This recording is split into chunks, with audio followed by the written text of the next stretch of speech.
Welcome back. This is Sleepy Reader. And tonight, we begin The House at Pooh Corner. If you have any bedtime rituals, this would be the time to get them underway. I'll begin reading at a pretty comfortable pace, and hopefully you'll be getting drowsy around the time I'm getting drowsy. Let's begin with a contradiction. An introduction is to introduce people, but Christopher Robin and his friends, who have already been introduced to you, are now going to say goodbye. So this is the opposite. When we asked Pooh what the opposite of an introduction was, he said, the what of a what, which didn't help us as much as we had hoped. But luckily, Owl kept his head and told us that the opposite of an introduction, my dear Pooh, was a contradiction. And as he is very good at long words, I'm sure that that's what it is. Why we are having a contradiction is because last week, when Christopher Robin said to me, "What about that story you were going to tell me about what happened to Pooh when," I happened to say very quickly, "What about 9 times 107? And when we had done that one, we had one about cows going through a gate at 2 a minute, and there are 300 in the field, so how many are left after an hour and a half? We find these very exciting, and when we have been excited quite enough, we curl up and go to sleep. And Pooh, sitting wakeful a little longer on his chair by our pillow, thinks grand thoughts to himself about nothing, until he, too, closes his eyes and nods his head and follows us on tiptoe into the forest. There, still, we have magic adventures, more wonderful than any I have told you about. But now, when we wake up in the morning, they are gone before we can catch hold of them. How did the last one begin? One day, when Pooh was walking in the forest, there were 107 cows on a gate. No, see, we've lost it. It was the best, I think. Well, here's some of the other ones, all that we shall remember now. But, of course, it isn't really goodbye, because the forest will always be there. And anybody who is friendly with bears can find it.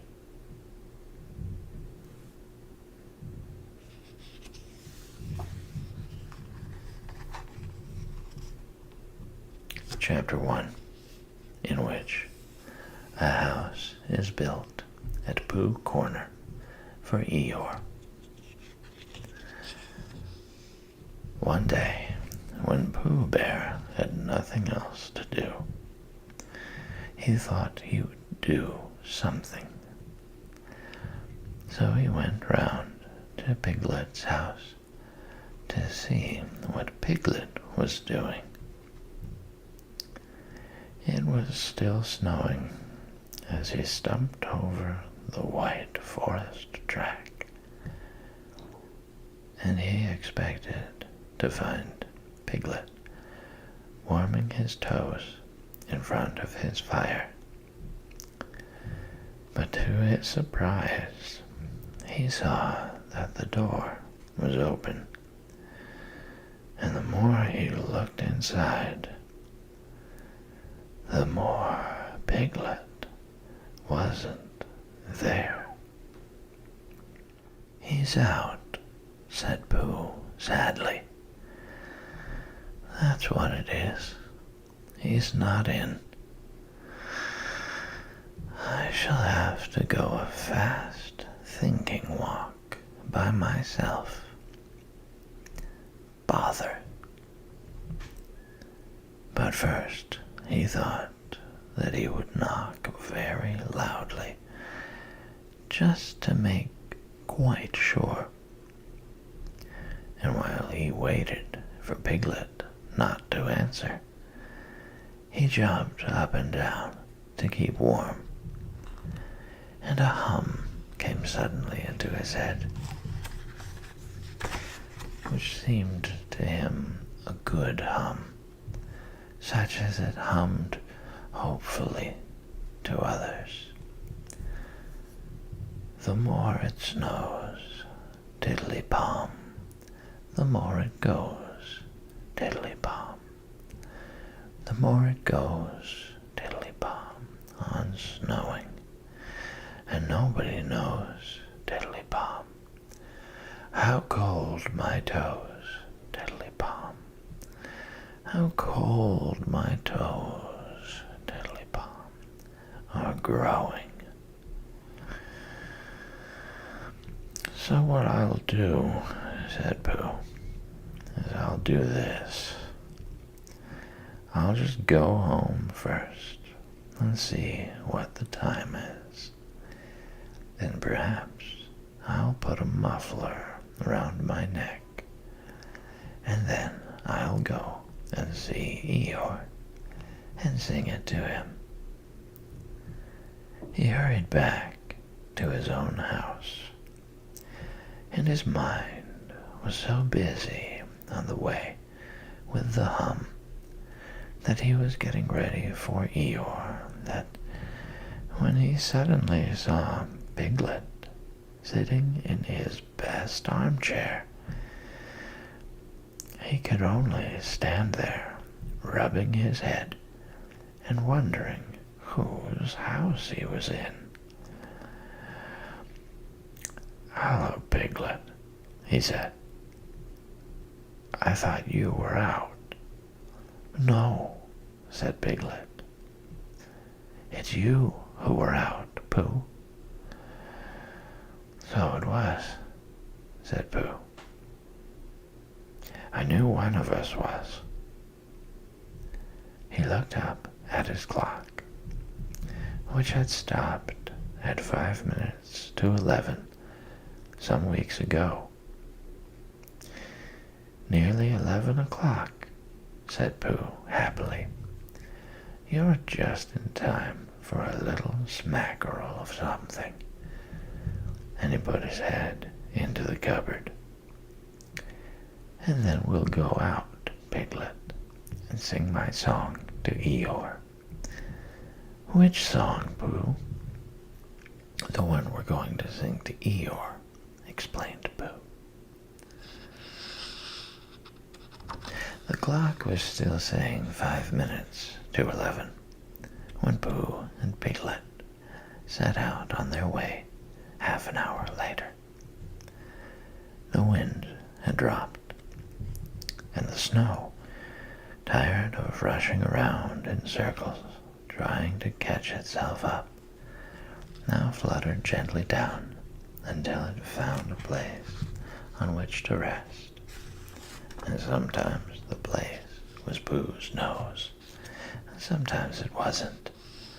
And in a little while, Piglet was wearing a white muffler round his neck and feeling more snowy behind the ears than he had ever felt before.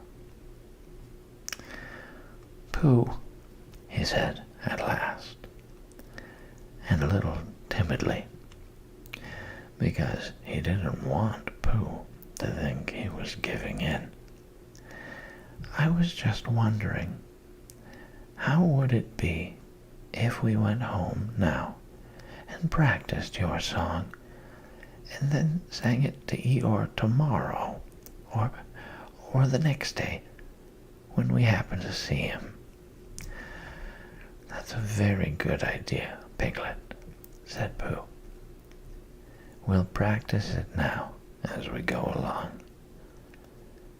But it's no good going home to practice it, because it's a special outdoor song which has to be sung in the snow."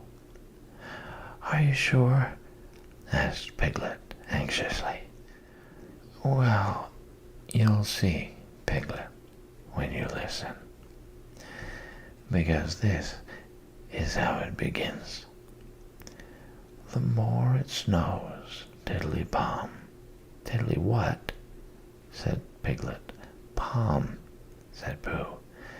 "I put that in to make it more hummy. The more it goes, tiddly-palm, the more—" "Didn't you say snows?" "Yes, but that was before." "Before the tiddly-palm?" "It was a different tiddly-palm," said Pooh, feeling rather muddled now. "I'll sing it to you properly, and then you'll see." So he sang it again. "The more it snows, tiddly-palm, the more it goes, tiddly-palm, the more it goes, tiddly-palm, on snowing. And nobody knows, tiddly-palm, how cold my toes, tiddly-palm, how cold my toes, tiddly-palm, are growing." He sang it like that, which is much the best way of singing it. And when he had finished, he waited for Piglet to say that of all the outdoor hums for snowy weather he had ever heard, this was the best. And after thinking the matter out carefully, Piglet said, "Pooh," he said solemnly, "it isn't the toes so much as the ears."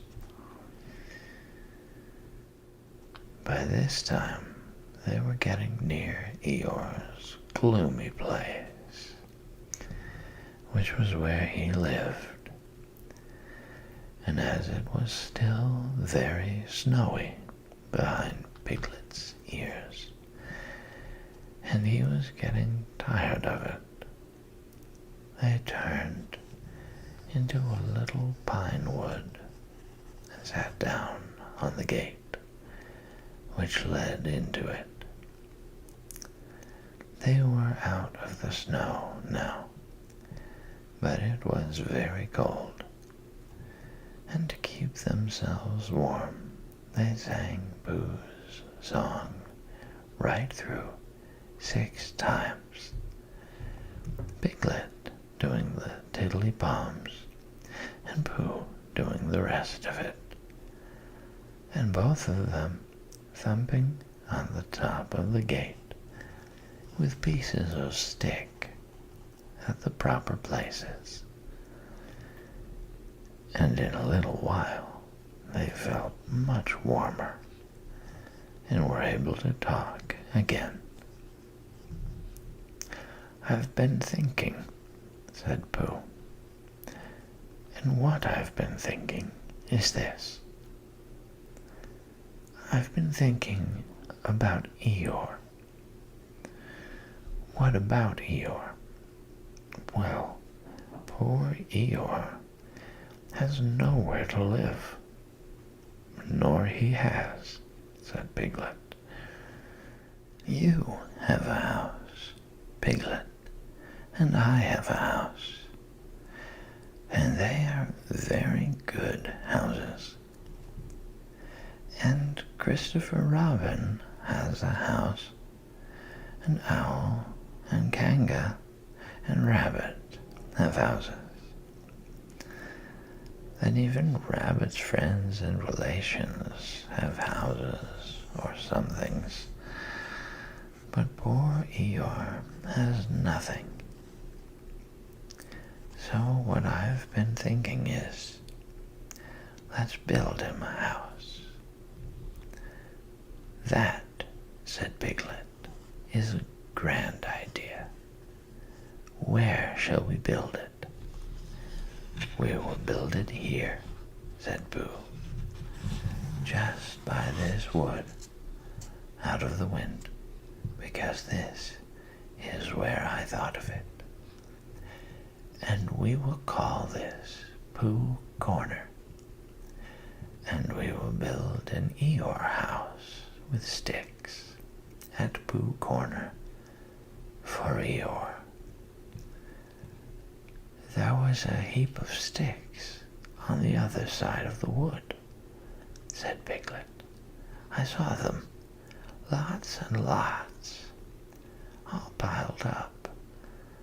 "Thank you, Piglet," said Pooh. "What you have just said will be a great help to us. And because of it, I could call this place Pooh and Piglet Corner, if Pooh Corner didn't sound better, which it does, being smaller and more like a corner. Come along." So they got down off the gate and went around to the other side of the wood to fetch the sticks. Christopher Robin had spent the morning indoors, going to Africa and back, and he had just got off the boat and was wondering what it was like outside, when who should come knocking at the door but Eeyore.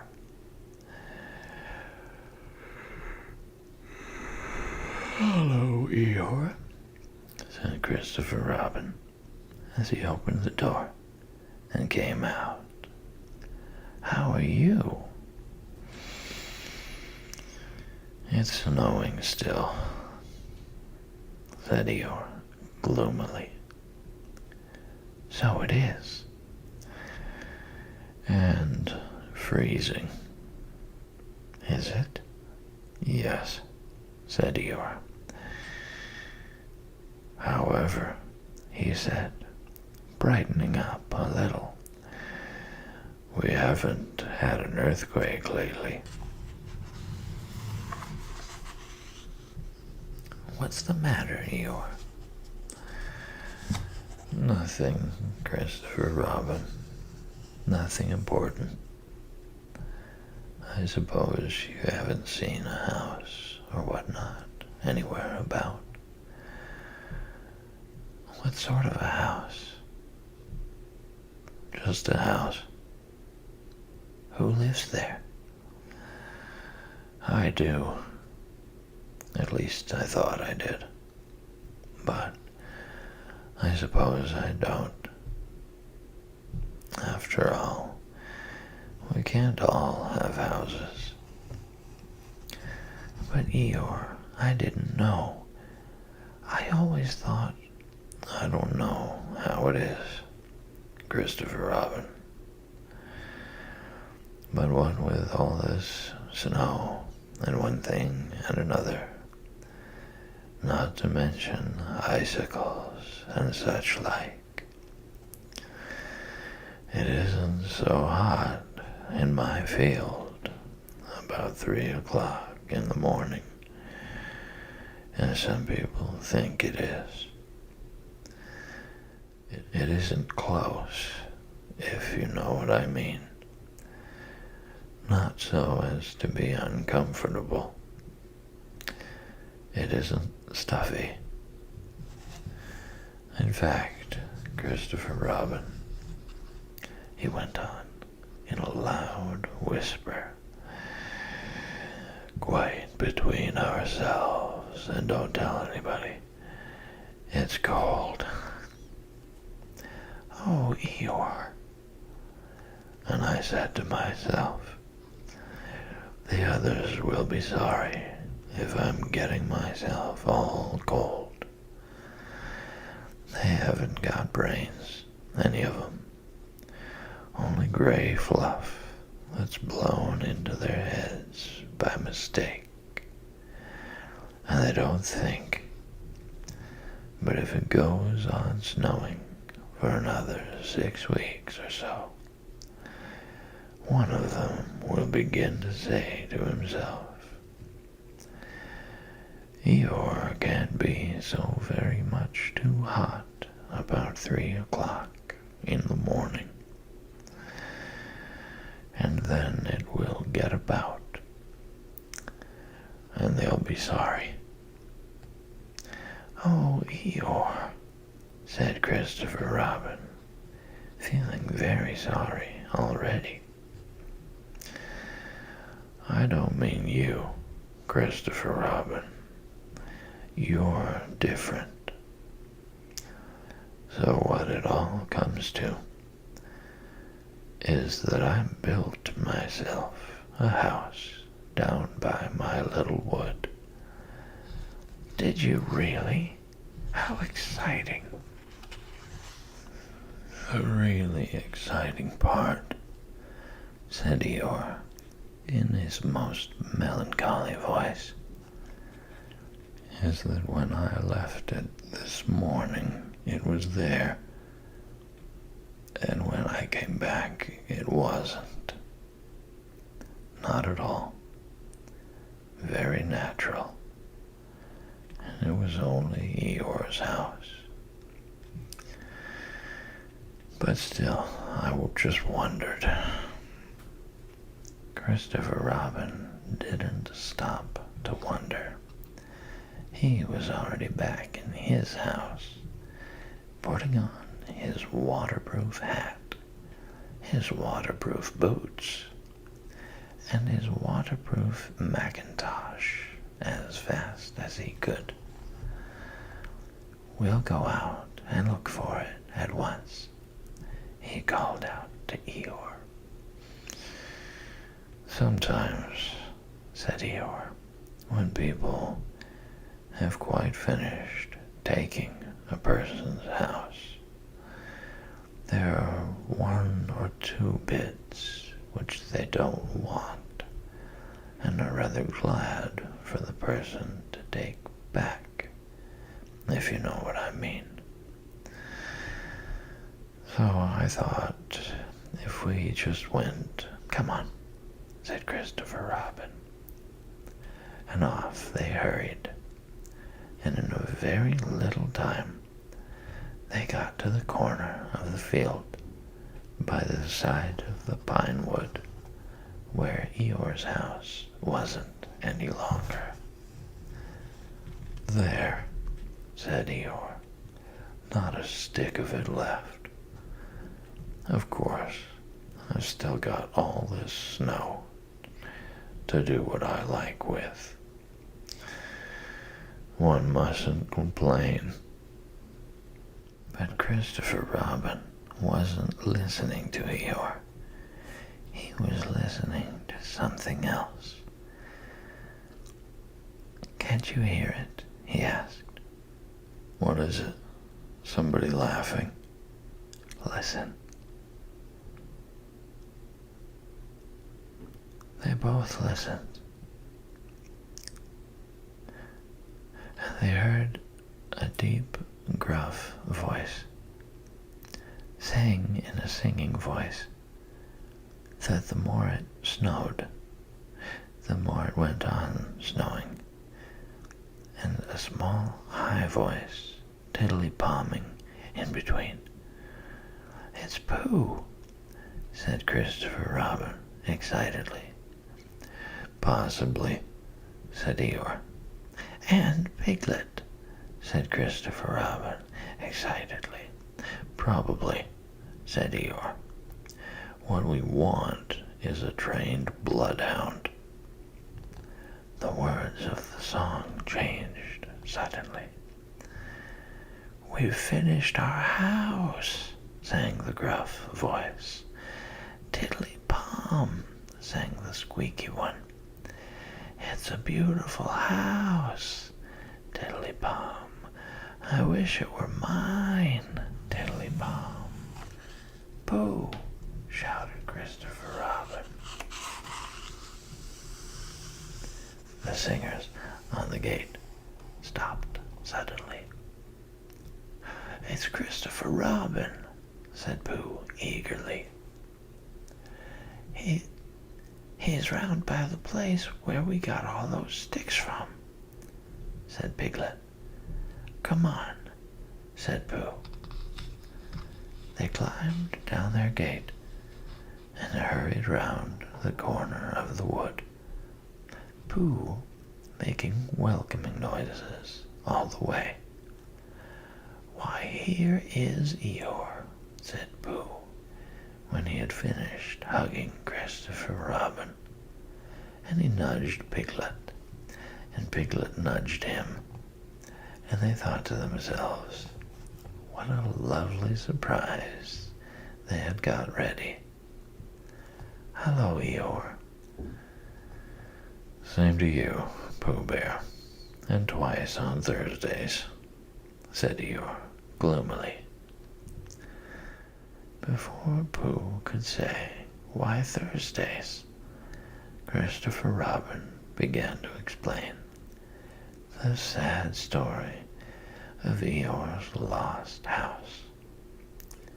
And Pooh and Piglet listened, and their eyes seemed to get bigger and bigger.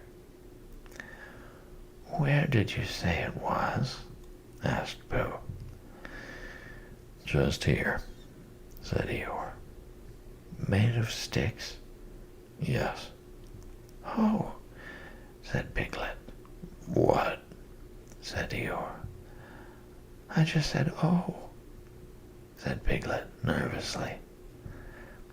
And so as to seem quite at ease, he hummed Tiddly-Palm once or twice, in a what shall we do now kind of way. "You're sure it was a house?" said Pooh. "I mean, you're sure the house was just here?" "Of course I am," said Eeyore, and he murmured to himself, "No brain at all, some of them." "Why, what's the matter, Pooh?" asked Christopher Robin. "Well," said Pooh, "the fact is," said Pooh. "Well, the fact is," said Pooh. "You see," said Pooh, "it's like this," said Pooh, and something seemed to tell him that he wasn't explaining very well, and he nudged Piglet again. "It's like this," said Piglet quickly. "Only warmer," he added after deep thought. "What's warmer?" "The other side of the wood, where Eeyore's house is." "My house," said Eeyore. My house was here. No, said Piglet firmly. The other side of the wood. Because of being warmer, said Pooh. But I ought to know. Come and look, said Piglet simply, and he led the way. There wouldn't be two houses, said Pooh. Not so close together. They came round the corner. And there was Eeyore's house, looking as comfy as anything. There you are, said Piglet. Inside as well as outside, said Pooh proudly. Eeyore went inside and came out again. It's a remarkable thing, he said. It is my house, and I built it where I said I did. So the wind must have blown it here.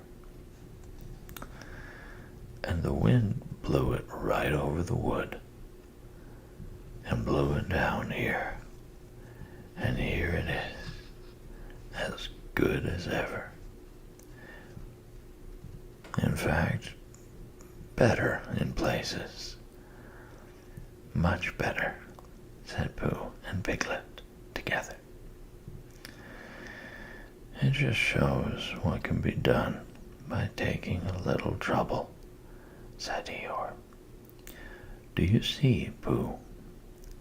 Do you see, Piglet? Brains first, and then hard work. Look at it.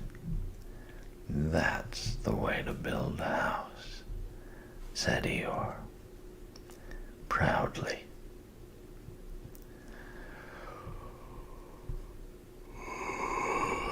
So they left him in it, and Christopher Robin went back to lunch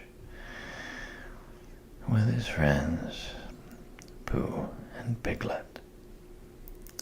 And on the way, they told him of the awful mistake they had made. And when he had finished laughing, they all sang the outdoor song for snowy weather. The rest of the way home. Piglet, who was still not quite sure of his voice, putting in the tiddly-bombs again. And I know it seems easy, said Piglet to himself. But it isn't everyone who could do it.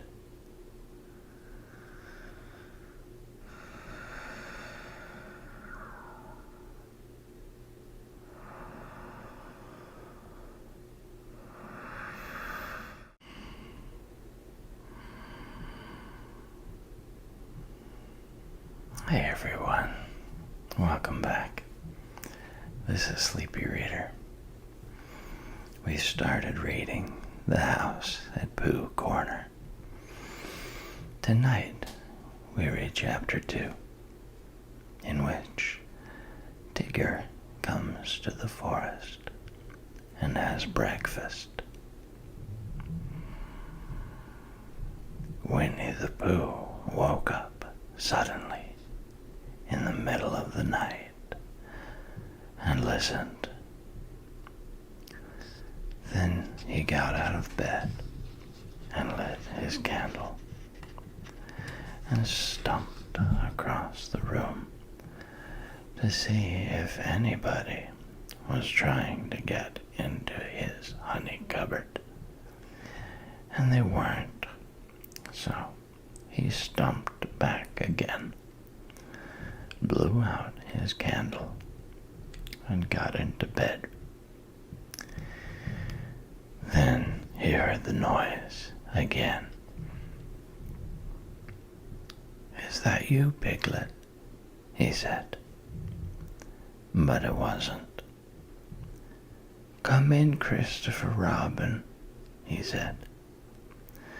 But Christopher Robin didn't. "Tell me about it tomorrow, Eeyore," said Pooh sleepily. But the noise went on. "Wara, wara, wara, wara, wara," said whatever it was. And Pooh found that he wasn't asleep after all. What can it be? He thought. There are lots of noises in the forest, but this is a different one. It isn't a growl, and it isn't a purr, and it isn't a bark, and it isn't the noise you make before beginning a piece of poetry. But it's a noise of some kind, made by a strange animal, and he's making it outside my door. So I shall get up and ask him not to do it. He got out of bed and opened his front door. "Hello," said Pooh, in case there was anything outside. "Hello," said whatever it was. "Oh," said Pooh. "Hello." "Hello?" "Oh, there you are," said Pooh. "Hello." "Hello," said the strange animal, wondering how long this was going on. Pooh was just going to say "hello" for the 4th time when he thought that he wouldn't, so he said, "Who is it?" instead. "Me," said a voice. "Oh," said Pooh. "Well, come here." So, whatever it was, came here, and in the light of the candle, he and Pooh looked at each other. "I'm Pooh," said Pooh. "I'm Tigger," said Tigger. "Oh," said Pooh, for he had never seen an animal like this before. "Does Christopher Robin know about you?" "Of course he does," said Tigger. "Well," said Pooh, "it's the middle of the night, which is a good time for going to sleep. And tomorrow morning we'll have some honey for breakfast. Do Tiggers like honey?" "They like everything," said Tigger cheerfully. "Then if they like going to sleep on the floor, I'll go back to bed," said Pooh, "and we'll do things in the morning. Good night." And he got back into bed and went fast asleep. When he awoke in the morning, the first thing he saw was Tigger, sitting in front of the glass and looking at himself. "Hello," said Pooh. "Hello," said Tigger. "I found somebody just like me. I thought I was the only one of them."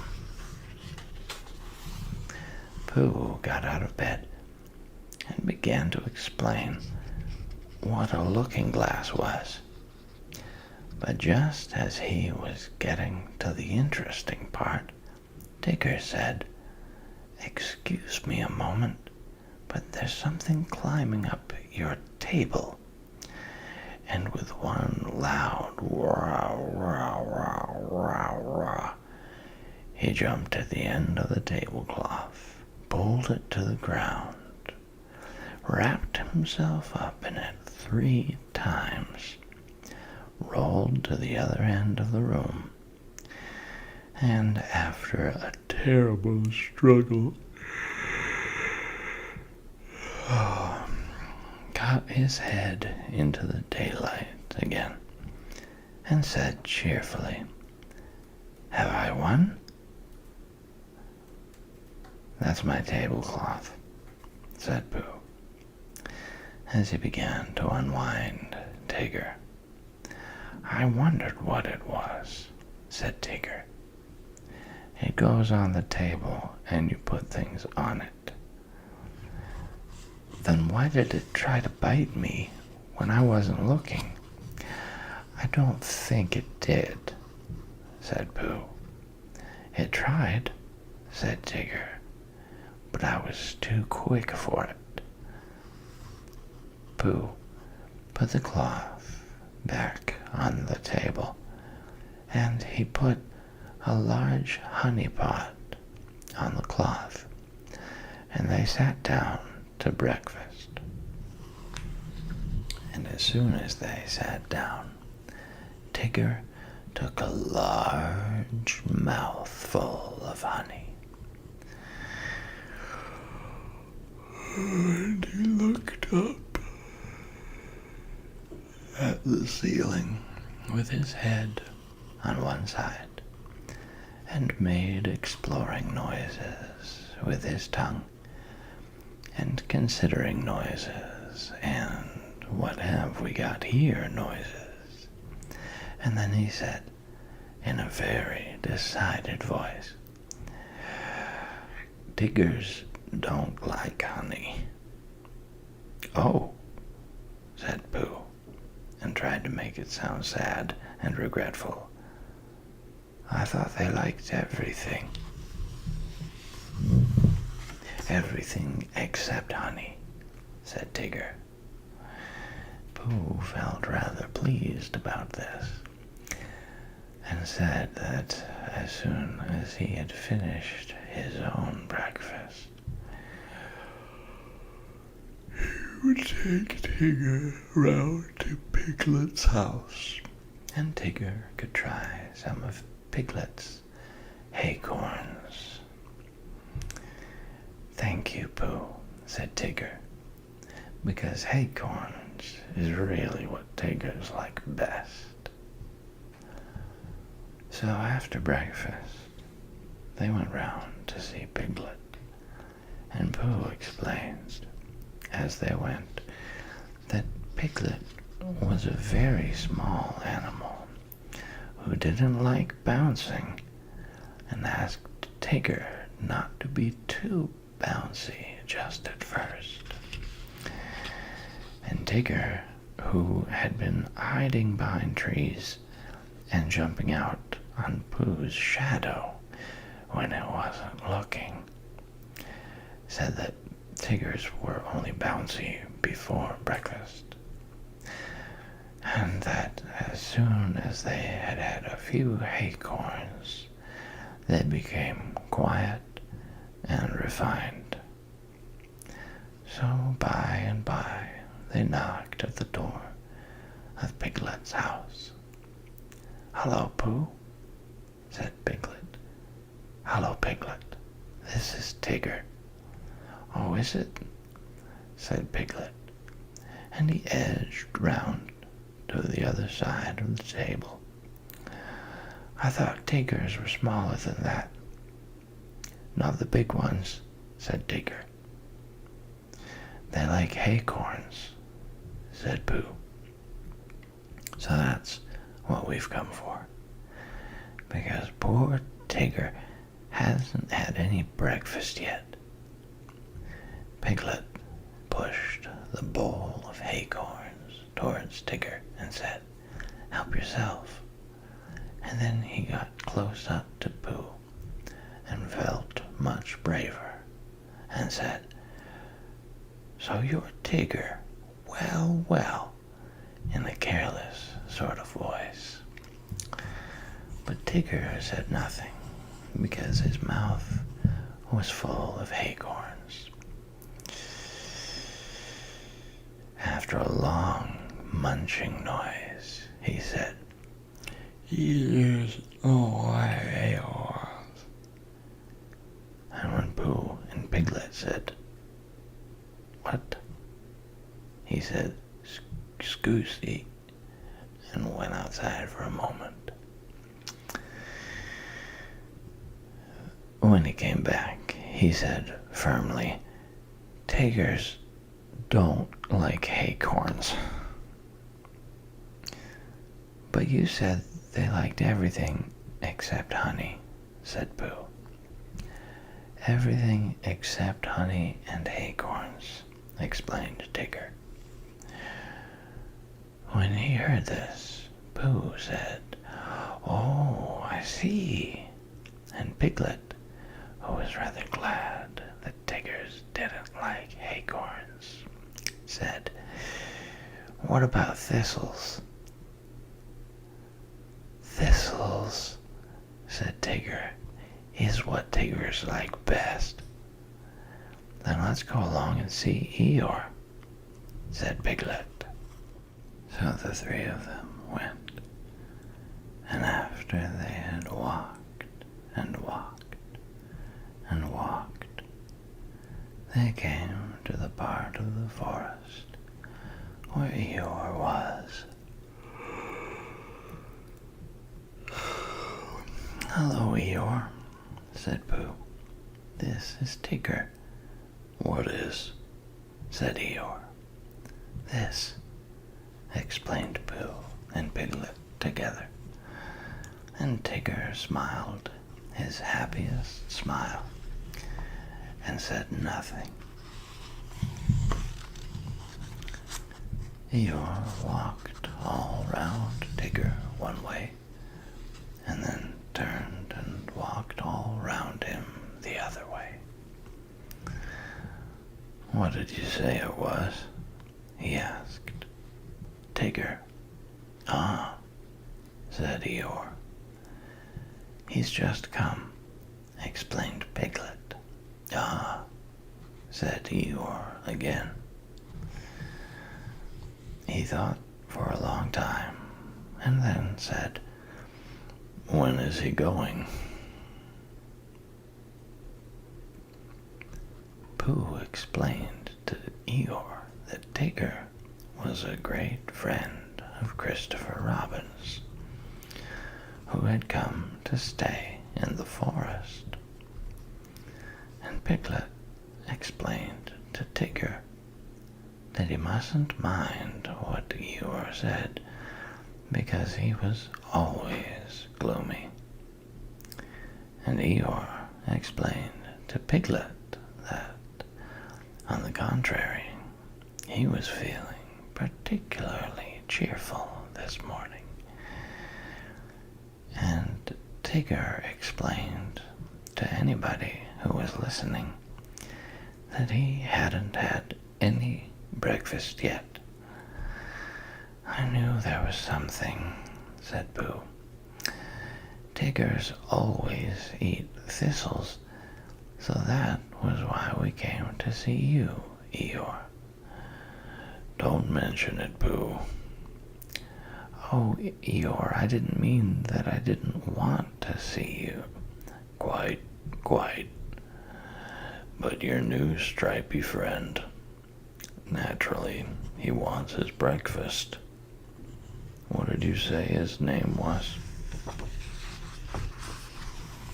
"Tigger." "Then come this way, Tigger." Eeyore led the way to the most thistly-looking patch of thistles that ever was, and waved a hoof at it. "A little patch I was keeping for my birthday," he said. "But after all, what are birthdays? Here today and gone tomorrow. Help yourself, Tigger." Tigger thanked him and looked a little anxiously at Pooh. "Are these really thistles?" he whispered. "Yes," said Pooh. "What Tiggers like best?" "That's right," said Pooh. "I see," said Tigger. So he took a large mouthful, and he gave a large crunch. "Ow!" said Tigger. He sat down and put his paw in his mouth. "What's the matter?" asked Pooh. "Hot," mumbled Tigger. "Your friend," said Eeyore, "appears to have been bitten on a bee." Pooh's friend stopped shaking his head to get the prickles out and explained that Tiggers didn't like thistles. "Then why bend a perfectly good one?" asked Eeyore. "But you said," began Pooh, "you said that Tiggers like everything except honey and acorns." "And thistles," said Tigger, who was now running round in circles with his tongue hanging out. Pooh looked at him sadly. "What are we going to do?" he asked Piglet. Piglet knew the answer to that, and he said at once that they must go and see Christopher Robin. "You'll find him with Kanga," said Eeyore. He came close to Pooh and said in a loud whisper, "Could you ask your friend to do his exercises somewhere else? I shall be having lunch directly, and don't want it bounced on just before I begin. A trifling matter, and fussy of me, but we all have our little ways." Pooh nodded solemnly and called to Tigger, "Come along, and we'll go and see Kanga. She is sure to have lots of breakfast for you." Tigger finished his last circle and came up to Pooh and Piglet. "Hot," he explained with a large and friendly smile. "Come on," and he rushed off. Pooh and Piglet walked slowly after him, and as they walked, Piglet said nothing, because he couldn't think of anything. And Pooh said nothing because he was thinking of a poem. And when he had thought of it, he began. "What shall we do about poor little Tigger? If he never eats nothing, he'll never get bigger.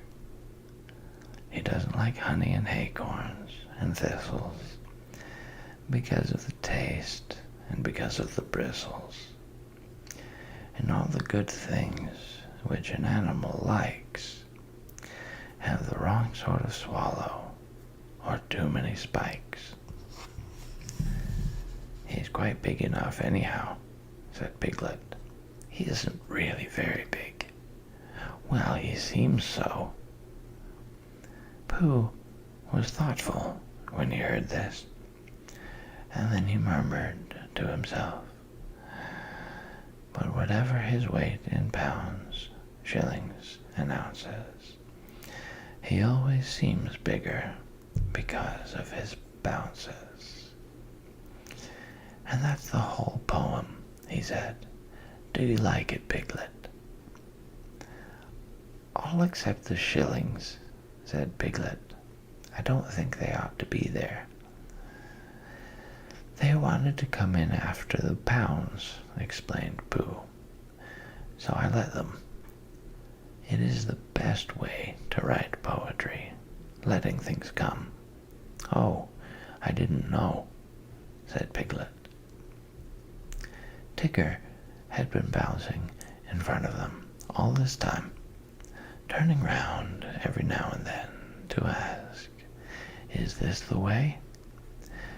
And now, at last, they came in sight of Kanga's house, and there was Christopher Robin. Tigger rushed up to him. Oh, there you are, Tigger, said Christopher Robin. I knew you'd be somewhere. I've been finding things in the forest, said Tigger importantly. I have found a Pooh and a Piglet and an Eeyore, but I can't find any breakfast. Pooh and Piglet came up and hugged Christopher Robin and explained what had been happening. Don't you know what Tigger's like? Asked Pooh. I expect if I thought very hard I should, said Christopher Robin. But I thought Tigger knew. I do, said Tigger. Everything there is in the world except honey and acorns and what were those hot things called? Thistles. Yes, and those. Oh, well then, Kanga can give you some breakfast. So they went into Kanga's house, and when Roo had said, hello Pooh, and hello Piglet once, and hello Tigger twice, because he never had said it before, and it sounded funny, they told Kanga what they wanted. And Kanga said very kindly, well, look in the cupboard, Tigger dear, and see what you'd like, because she knew at once that, however big Tigger seemed to be, he wanted as much kindness as Roo. Shall I look too? Said Pooh, who was beginning to feel a little 11 o'clock-ish. And he found a small tin of condensed milk, and something seemed to tell him that Tiggers didn't like this. So he took it into a corner by itself, and went with it to see that nobody interrupted it. But the more Tigger put his nose into this and his paw into that, the more things he found which Tiggers didn't like. And when he had found everything in the cupboard and couldn't eat any of it, he said to Kanga, what happens now? But Kanga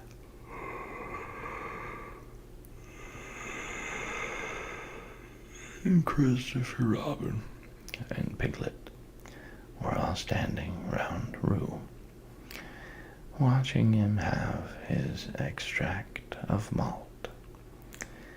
And Roo was saying, must I? And Kanga was saying, now, Roo, dear, you remember what you promised. What is it? Whispered Tigger to Piglet. His strengthening medicine, said Piglet. He hates it. So Tigger came closer, and he leaned over the back of Roo's chair, and suddenly he put out his tongue and took one large gallop, and with a sudden jump of surprise, Kanga said, oh, and then clutched at the spoon again just as it was disappearing and pulled it safely back out of Tigger's mouth. But the extract of malt had gone. "Tigger dear," said Kanga, "he's taken my medicine. He's taken my medicine. He's taken my medicine," sang Roo happily, thinking it was a tremendous joke. Then Tigger looked up at the ceiling and closed his eyes, and his tongue went round and round his chops, in case he had left any outside.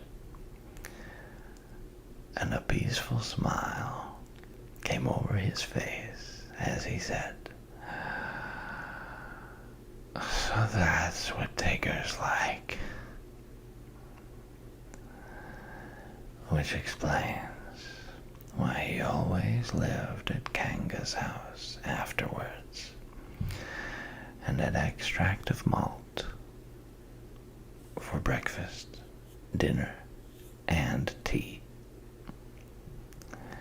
And sometimes, when Kanga thought he wanted strengthening, he had a spoonful or two of Roo's breakfast after meals as medicine. "But I think," said Piglet to Pooh, "that he's been strengthened quite enough."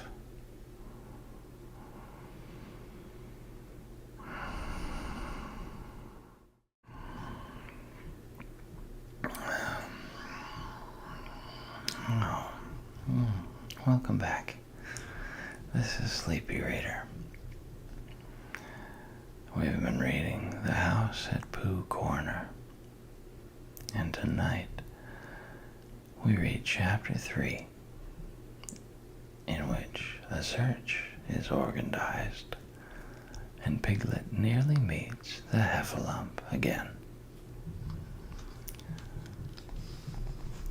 Pooh was sitting in his house one day, counting his pots of honey, when there came a knock on the door. 14, said Pooh. "Come in." 14. Or is it 15? Bother, that's muddled me. "Hello, Pooh," said Rabbit. "Hello, Rabbit. 14, wasn't it?" "What was?" "My pots of honey, what I was counting." 14, that's right. "Are you sure?" "No," said Rabbit. "Does it matter?" "I just like to know," said Pooh humbly, "so as I can say to myself, I've got 14 pots of honey left, or 15, as the case may be. It's sort of comforting." "Well, let's call it 16, said Rabbit. "What I came to say was, have you seen Small anywhere about?" "I don't think so," said Pooh. And then, after thinking a little more, he said, "Who is Small?" "One of my friends and relations," said Rabbit carelessly. This didn't help Pooh much, because Rabbit has so many friends and relations, and of such different sorts and sizes, that he didn't know whether he ought to be looking for Small at the top of an oak tree or in the petal of a buttercup. "I haven't seen anybody today," said Pooh.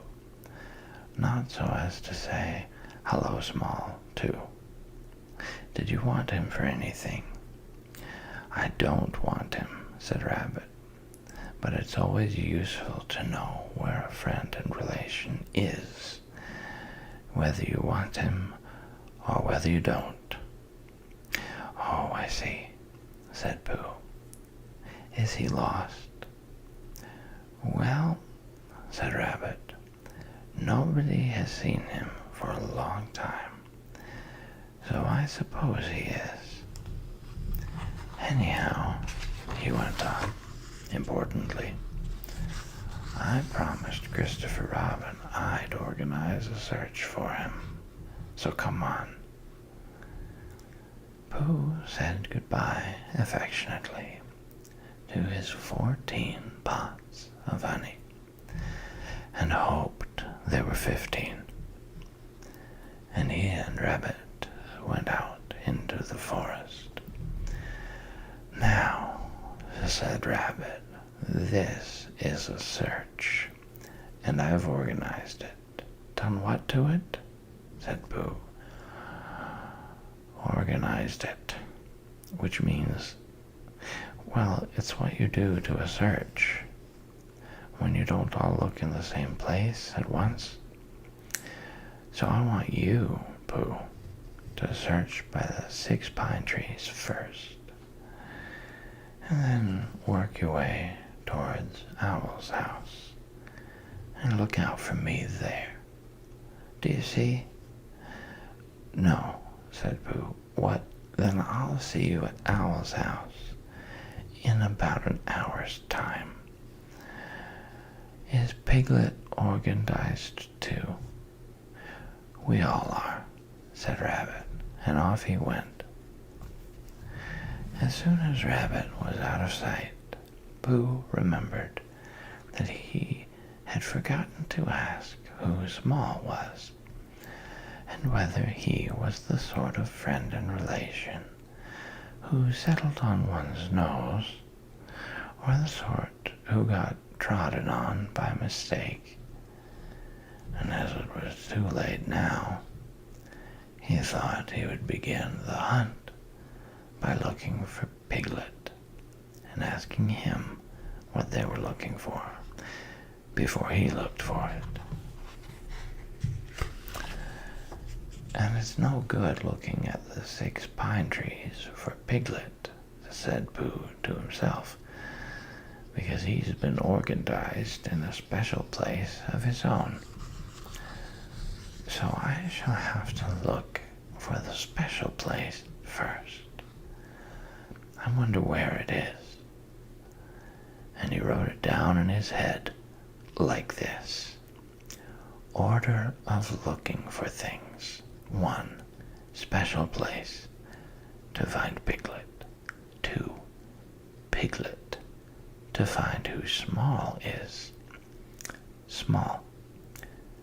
To find Small. Rabbit. To tell him I found Small. Small again. To tell him I found Rabbit." "Which makes it look like a bothering sort of day," thought Pooh as he stumped along. The day became very bothering indeed, because Pooh was so busy not looking where he was going that he stepped on a piece of the forest which had been left out by mistake, and he only just had time to think to himself, "I'm flying. What Owl does. I wonder how you stop when he stopped." Bump. "Ow!" squeaked something. "That's funny," thought Pooh. "I said ow without really oohing it." "Help!" said a small, high voice. "That's me again," thought Pooh. "I've had an accident and fallen down a well, and my voice has gone all squeaky and works before I'm ready for it, because I've done something to myself inside. Bother! Help! Help!"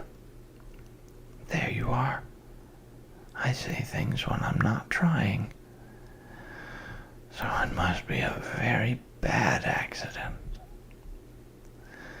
And then he thought that perhaps when he did try to say things he wouldn't be able to. So, to make sure, he said loudly, "A very bad accident to Pooh Bear." "Pooh!" squeaked the voice. "It's Piglet!" cried Pooh eagerly. "Where are you?" "Underneath," said Piglet, in an underneath sort of way. "Underneath what?" "You," squeaked Piglet. "Get up." "Oh," said Pooh, and scrambled up as quickly as he could. "Did I fall on you, Piglet?" "You fell on me," said Piglet, feeling himself all over. "I didn't mean to," said Pooh sorrowfully. "I didn't mean to be underneath," said Piglet sadly. "But I'm all right now, Pooh, and I am so glad it was you." "What's happened?" said Pooh. "Where are we?" "I think we're in a sort of pit. I was walking along, looking for somebody, and then suddenly I wasn't anymore. And just when I got up to see where I was, something fell on me, and it was you." "So it was," said Pooh. "Yes," said Piglet. "Pooh," he went on nervously, and came a little closer. "Do you think we're in a trap?" Pooh hadn't thought about it at all, but now he nodded, for suddenly he remembered how he and Piglet had once made a Pooh trap for heffalumps, and he guessed what had happened. He and Piglet had fallen into a heffalump trap for Poohs. That was what it was. "What happens when the heffalump comes?" asked Piglet tremblingly, when he had heard the news. "Perhaps he won't notice you, Piglet," said Pooh encouragingly, "because you're a very small animal." "But he'll notice you, Pooh." "He'll notice me, and I shall notice him," said Pooh, thinking it out. "We'll notice each other for a long time, and then he'll say, 'Ho, ho!'" Piglet shivered a little at the thought of that "ho, ho," and his ears began to twitch. "What will you say?" he asked. Pooh tried to think of something he would say, but the more he thought, the more he felt that there is no real answer to "ho, ho," said by a heffalump, in the sort of voice this heffalump was going to say it in. "I shan't say anything," said Pooh at last. "I shall just hum to myself, as if I was waiting for something. Then perhaps he'll say, 'Ho, ho,' again," suggested Piglet anxiously. "He will," said Pooh. Piglet's ears twitched so quickly that he had to lean them against the side of the trap to keep them quiet. "He will say it again," said Pooh, "and I shall go on humming, and that will upset him. Because when you say 'ho, ho' twice, in a gloating sort of way, and the other person only hums, you suddenly find, just as you begin to say it the third time, that, well, you find, what? That it isn't said Pooh. Isn't what? Pooh knew what he meant, but being a bear of very little brain, couldn't think of the words. Well, it just isn't, he said again. You mean it isn't ho-ho-ish anymore? Said Piglet hopefully. Pooh looked at him admiringly and said that that was what he meant. If you went on humming all the time, because you couldn't go on saying ho-ho forever. But he'll say something else, said Piglet. That's just it. He'll say, what's all this? And then I shall say, and this is a very good idea, Piglet, which I've just thought of. I shall say, it's a trap for a heffalump which I've made, and I'm waiting for the heffalump to fall in. And I shall go on humming. That will unsettle him. Pooh! Cried Piglet, and now it was his turn to be the admiring one. You saved us. Have I? Said Pooh, not feeling quite sure.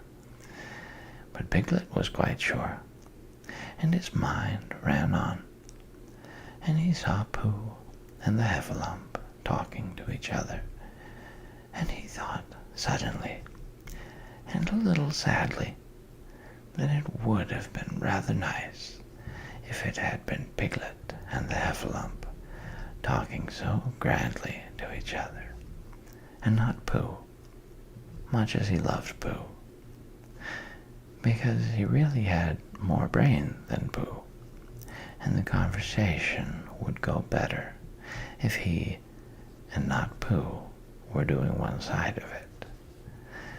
And it would be comforting afterwards, in the evenings, to look back on the day when he answered a heffalump back as bravely as if the heffalump wasn't there. It seemed so easy now. He knew just what he would say. Heffalump, gloatingly, ho-ho. Piglet, carelessly, tra-la-la, tra-la-la. Heffalump, surprised and not quite so sure of himself. Ho-ho. Piglet, more carelessly still, tiddle-um-tum, tiddle-um-tum. Heffalump, beginning to say ho-ho, and turning it awkwardly into a cough. What's all this? Piglet, surprised. Hello?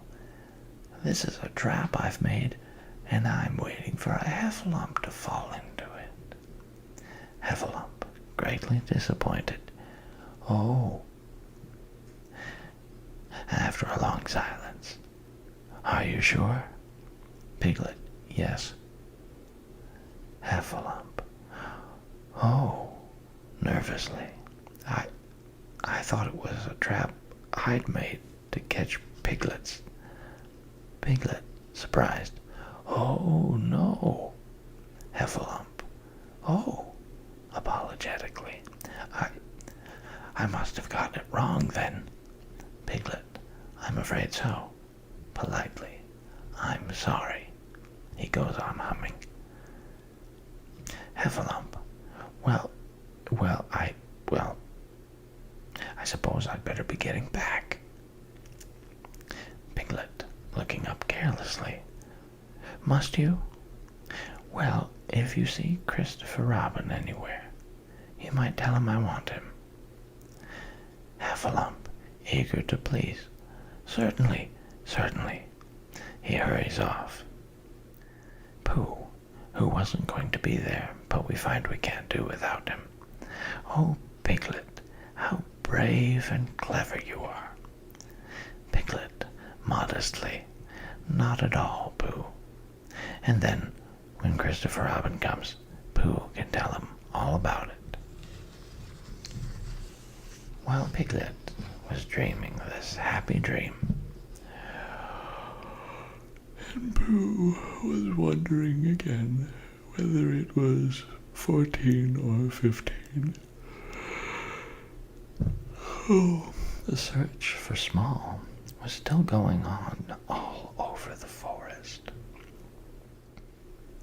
Small's real name was Very Small Beetle, but he was called Small for short when he was spoken to at all, which hardly ever happened except when somebody said really small.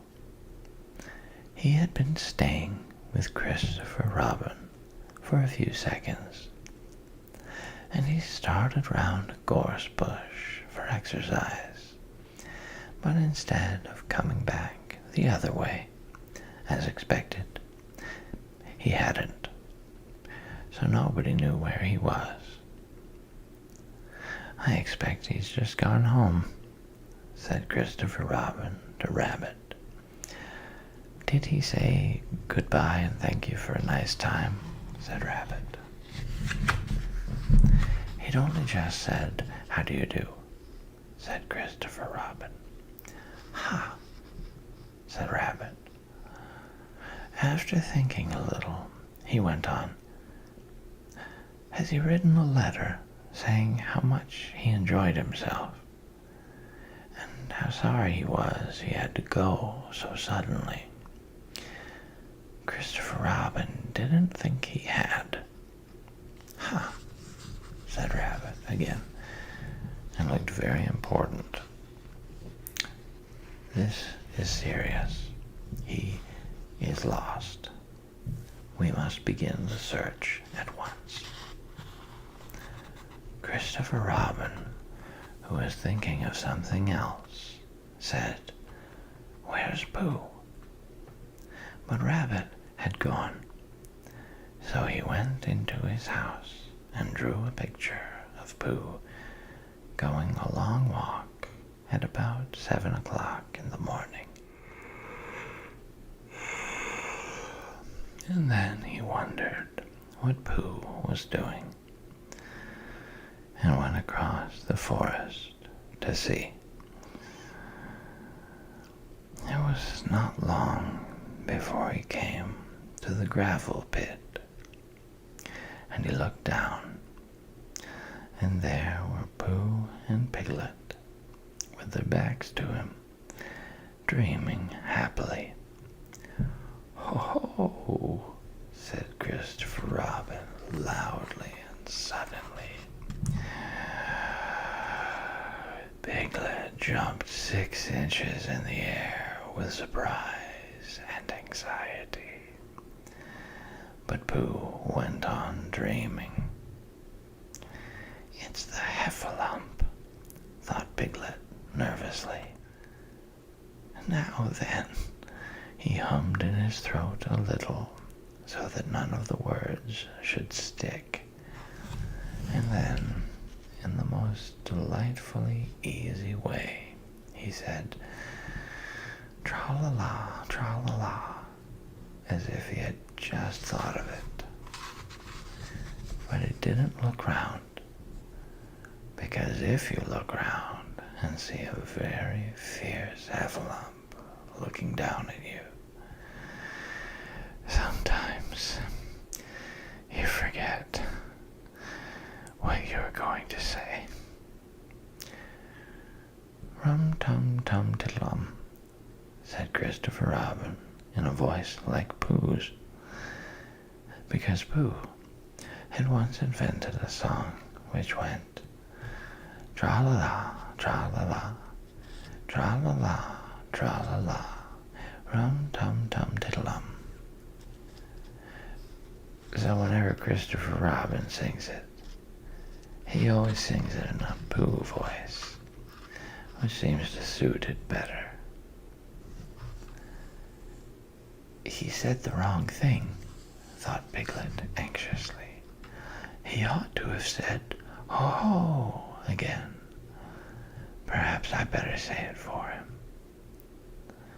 And as fiercely as he could, Piglet said, "Ho, ho." "How did you get there, Piglet?" said Christopher Robin in his ordinary voice. "This is terrible," thought Piglet. "First he talks in Pooh's voice, and then he talks in Christopher Robin's voice. And he's doing it so as to unsettle me." And being now completely unsettled, he said very quickly and squeakily, "This is a trap for Poohs, and I'm waiting to fall in it. Ho ho! What's all this?" And then I say ho ho again. "What?" said Christopher Robin. "A trap for ho-hos," said Piglet huskily. "I've just made it, and I'm waiting for the ho-ho to come. How long Piglet would have gone on like this, I don't know. But at that moment, Pooh woke up suddenly and decided that it was 16. So he got up, and as he turned his head so as to soothe himself in that awkward place in the middle of the back where something was tickling him, he saw Christopher Robin. "Hello," he shouted joyfully. "Hello, Pooh." Piglet looked up and looked away again, and he felt so foolish and uncomfortable that he had almost decided to run away to sea and be a sailor, when suddenly he saw something. "Pooh," he cried, "there's something climbing up your back." "I thought there was," said Pooh. "It's small," cried Piglet. "Oh, that's who it is it?" said Pooh. "Christopher Robin, I've found Small," cried Piglet. "Well done, Piglet," said Christopher Robin. And at these encouraging words, Piglet felt quite happy again, and decided not to be a sailor after all. So when Christopher Robin had helped them out of the gravel pit, they all went off together, hand in hand. And 2 days later, Rabbit happened to meet Eeyore in the forest. "Hello, Eeyore," he said. "What are you looking for?" "Small, of course," said Eeyore. "Haven't you any brain?" "Oh, but didn't I tell you?" said Rabbit. "Small was found 2 days ago."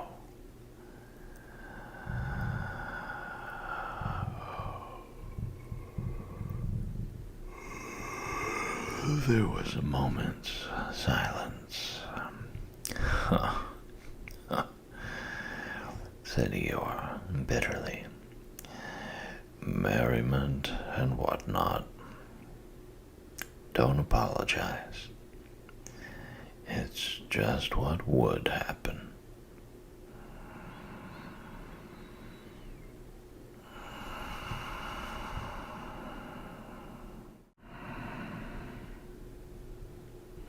Oh, welcome back. This is Sleepy Reader. We've been reading The House at Pooh Corner. And tonight we begin Chapter 4, in which it is shown that tigers don't climb trees. One day, when Pooh was thinking, he thought he would go and see Eeyore, because he hadn't seen him since yesterday. And as he walked through the heather, singing to himself, he suddenly remembered that he hadn't seen Owl since the day before yesterday. So he thought that he would just look in at the 100-acre wood on the way and see if Owl was at home. Well, he went on singing until he came to the part of the stream where the stepping stones were, and when he was in the middle of the third stone, he began to wonder how Kanga and Roo and Tigger were getting on, because they all lived together in a different part of the forest. And he thought, I haven't seen Roo for a long time, and if I don't see him today, it will be a still longer time. So he sat down on the stone in the middle of the stream and sang another verse of his song while he wondered what to do. The other verse of the song was like this: I could spend a happy morning seeing Roo. I could spend a happy morning being Pooh. For it doesn't seem to matter if I don't get any fatter, and I don't get any fatter what I do. The sun was so delightfully warm, and the stone, which had been sitting in it for a long time, was so warm, too, that Pooh had almost decided to go on being Pooh in the middle of the stream for the rest of the morning, when he remembered Rabbit. Rabbit, said Pooh to himself. I like talking to Rabbit. He talks about sensible things. He doesn't use long, difficult words like Owl. He uses short, easy words like, what about lunch? And help yourself, Pooh. I suppose, really, I ought to go and see Rabbit. Which made him think of another verse. Oh, I like his way of talking, yes I do. It's the nicest way of talking, just for two. And a help yourself with Rabbit, though it may become a habit, is a pleasant sort of habit for a Pooh. So when he had sung this, he got up off his stone, walked back across the stream, and set off for Rabbit's house. But he hadn't got far before he began to say to himself, yes, but suppose Rabbit is out? Or suppose I get stuck in his front door again, coming out, as I did once when his front door wasn't big enough. Because I know I'm not getting fatter, but his front door may be getting thinner. So wouldn't it be better if, and all the time he was saying things like this, he was going more and more westerly, without thinking, until suddenly he found himself at his own front door again. And it was 11 o'clock, which was time for a little something. Half an hour later, he was doing what he had always really meant to do. He was stumping off to Piglet's house. And as he walked, he wiped his mouth with the back of his paw and sang rather a fluffy song through the fur. It went like this. I could spend a happy morning seeing Piglet, and I couldn't spend a happy morning not seeing Piglet.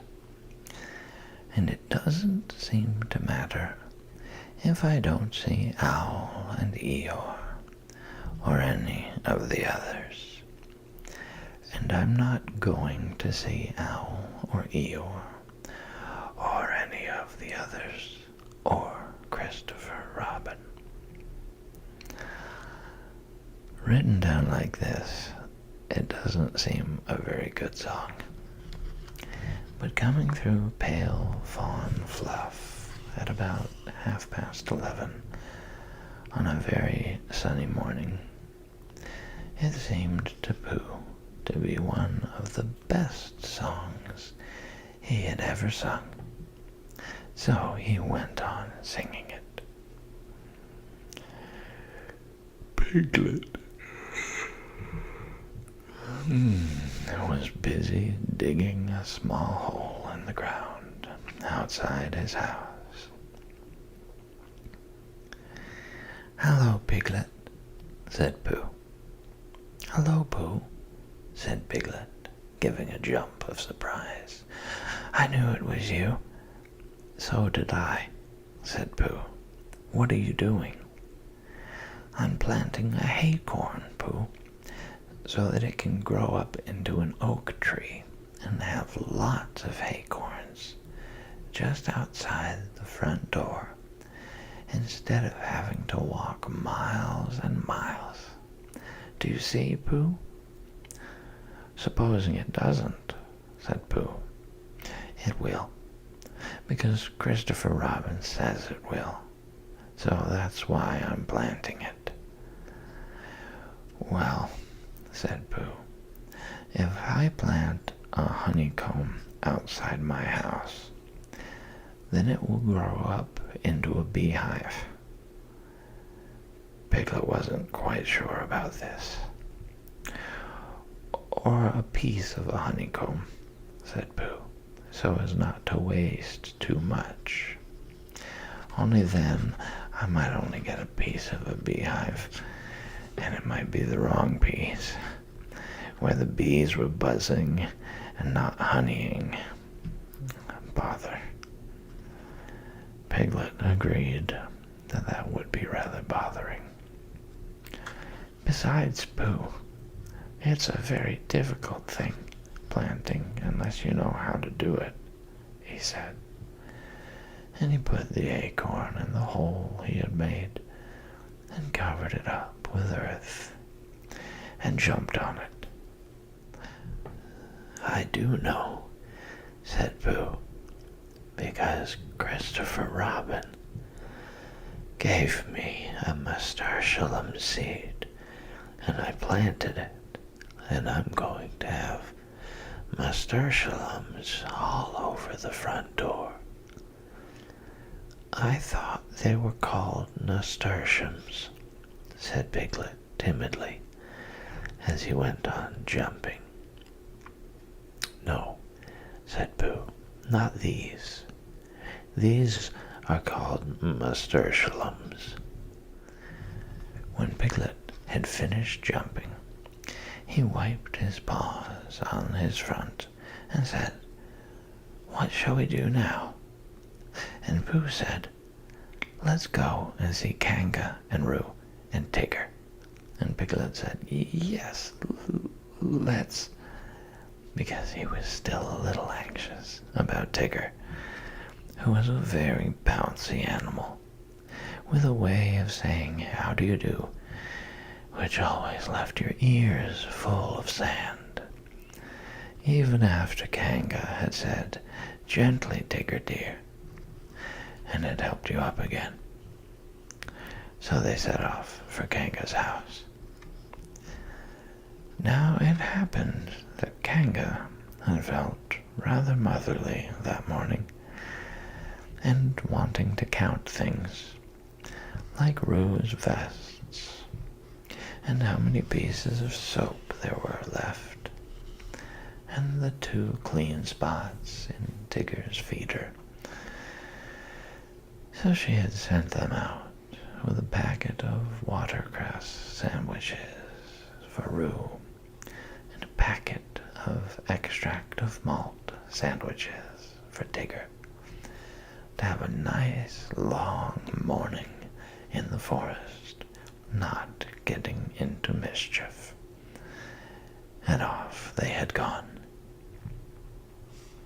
And as they went, Tigger told Rue, who wanted to know all about the things that Tiggers could do. "Can they fly?" asked Rue. "Yes," said Tigger. "They're very good flyers, Tiggers are. Stormy good flyers." "Ooh," said Rue. "Can they fly as well as an owl?" "Yes," said Tigger. "Only they don't want to." "Why don't they want to?" "Well, they just don't like it, somehow." Rue couldn't understand this, because he thought it would be lovely to be able to fly. But Tigger said it was difficult to explain to anybody who wasn't a Tigger himself. "Well," said Rue, "can they jump as far as Kangas?" "Yes," said Tigger, "when they want to." "I love jumping," said Rue. "Let's see who can jump farthest, you or me." "I can," said Tigger, "but we mustn't stop now, or we shall be late." "Late for what?" "For whatever we want to be in time for," said Tigger, hurrying on. In a little while they came to the 6 pine trees. "I can swim," said Rue. "I fell into the river, and I swimmed. Can Tiggers swim?" "Of course they can. Tiggers can do everything." "Can they climb trees better than Pooh?" asked Rue, stopping under the tallest pine tree and looking up at it. "Climbing trees is what they do best," said Tigger. "Much better than Pooh's." "Could they climb this one?" "They're always climbing trees like that," said Tigger. "Up and down all day." "Oh, Tigger, are they really?" "I'll show you," said Tigger bravely, "and you can sit on my back and watch me." For of all the things which he had said Tiggers could do, the only one he felt really certain about suddenly was climbing trees. "Oh, Tigger, oh, Tigger, oh, Tigger," squeaked Rue excitedly. So he sat on Tigger's back, and up they went. And for the first 10 feet, Tigger said happily to himself, "Up we go." And for the next 10 feet, he said, "I always said Tiggers could climb trees." And for the next 10 feet, he said, "Not that it's easy, mind you." And for the next 10 feet, he said, "Of course, there's the coming down, too, backwards." And then he said, "Which will be difficult, unless one fell, when it would be easy." And at the word easy, the branch he was standing on broke suddenly, and he just managed to clutch at the one above him as he felt himself going, and then slowly he got his chin over it, and then one back paw, and then the other, until at last he was sitting on it, breathing very quickly, and wishing that he had gone in for swimming instead. Roo climbed off and sat down next to him. "Oh, Tigger," he said excitedly, "are we at the top?" "No," said Tigger. "Are we going to the top?" "No," said Tigger. "Oh," said Roo, rather sadly. And then he went on hopefully. "That was a lovely bit just now, when you pretended we were going to fall bump to the bottom, and we didn't. Will you do that bit again?" "No," said Tigger. Roo was silent for a little while, and then he said, "Shall we eat our sandwiches, Tigger?" And Tigger said, "Yes. Where are they?" And Roo said, "At the bottom of the tree."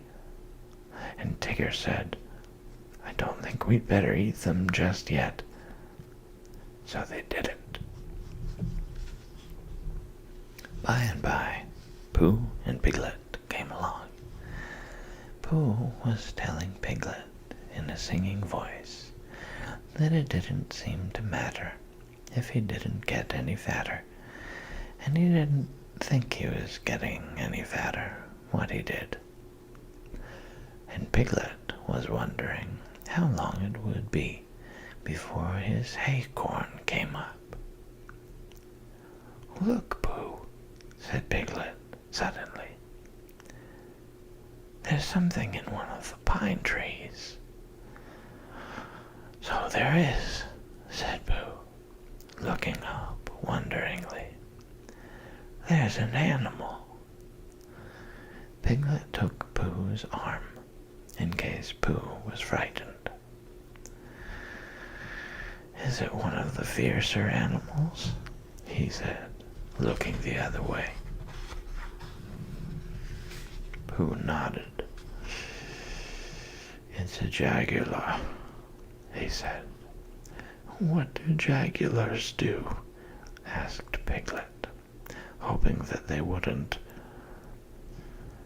"They hide in the branches of trees and drop on you as you go underneath," said Pooh. "Christopher Robin told me." "Perhaps we better hadn't go underneath, Pooh, in case he dropped and hurt himself." "They don't hurt themselves," said Pooh. "They're such very good droppers." Piglet still felt that to be underneath a very good dropper would be a mistake, and he was just going to hurry back for something which he had forgotten when the jaguar called out to them. "Help! Help!" it called. "That's what jaguars always do," said Pooh, much interested. "They call, 'Help! Help!' and then when you look up, they drop on you." "I'm looking down," cried Piglet loudly, so as the jaguar shouldn't do the wrong thing by accident. Something very excited next to the jaguar heard him and squeaked, "Pooh and Piglet! Pooh and Piglet!" All of a sudden, Piglet felt that it was a much nicer day than he had thought it was, all warm and sunny. "Pooh!" he cried. "I believe it's Tigger and Roo." "So it is," said Pooh. "I thought it was a jaguar and another jaguar." "Hello, Roo," called Piglet. "What are you doing?" "We can't get down," We can't get down, cried Roo. Isn't it fun? Pooh, isn't it fun? Tigger and I are living in a tree, like Owl, and we're going to stay here forever and ever. I can see Piglet's house. Piglet, I can see your house from here. Aren't we high? Is Owl's house as high up as this? How did you get there, Roo? Asked Piglet. On Tigger's back. And Tiggers can't climb downwards because their tails get in the way, only upwards. And Tigger forgot about that when we started, and he's only just remembered. So we've got to stay here forever and ever, unless we go higher. What do you say, Tigger? Oh, Tigger says if we go higher, we shan't be able to see Piglet's house so well. So we're going to stop here. Piglet, said Pooh solemnly, when he had heard all this. What shall we do? And he began to eat Tigger's sandwiches. Are they stuck? Asked Piglet anxiously. Pooh nodded. Couldn't you climb up to them? I might, Piglet, and I might bring Roo down on my back, but I couldn't bring Tigger down, so we must think of something else. And in a thoughtful way, he began to eat Roo's sandwiches too.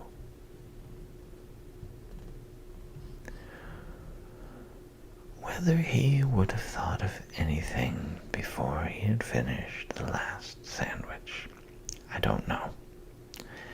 But he had just got to the last but one, when there was a crackling in the bracken, and Christopher Robin and Eeyore came strolling along together.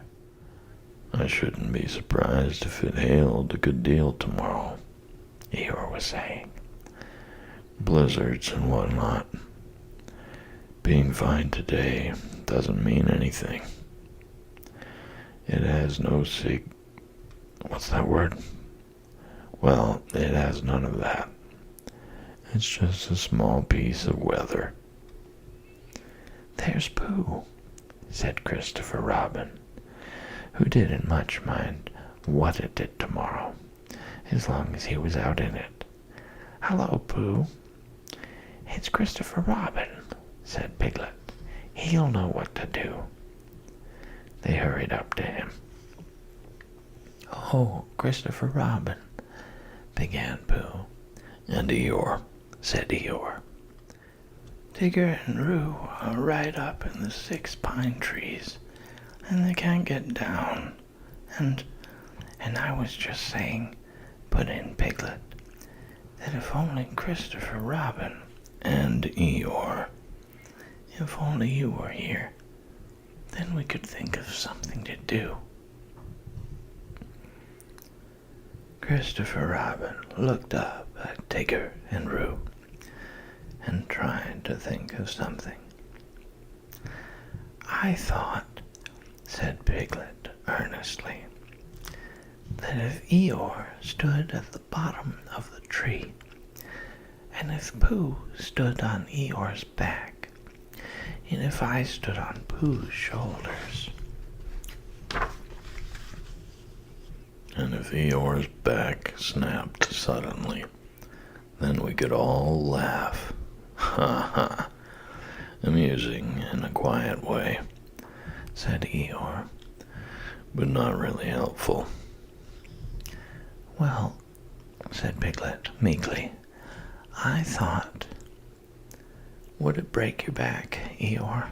Asked Pooh, very much surprised. That's what would be so interesting, Pooh, not being quite sure till afterwards. Pooh said, oh, and they all began to think again. I've got an idea, cried Christopher Robin suddenly. Listen to this, Piglet, said Eeyore, and then you'll know what we're trying to do.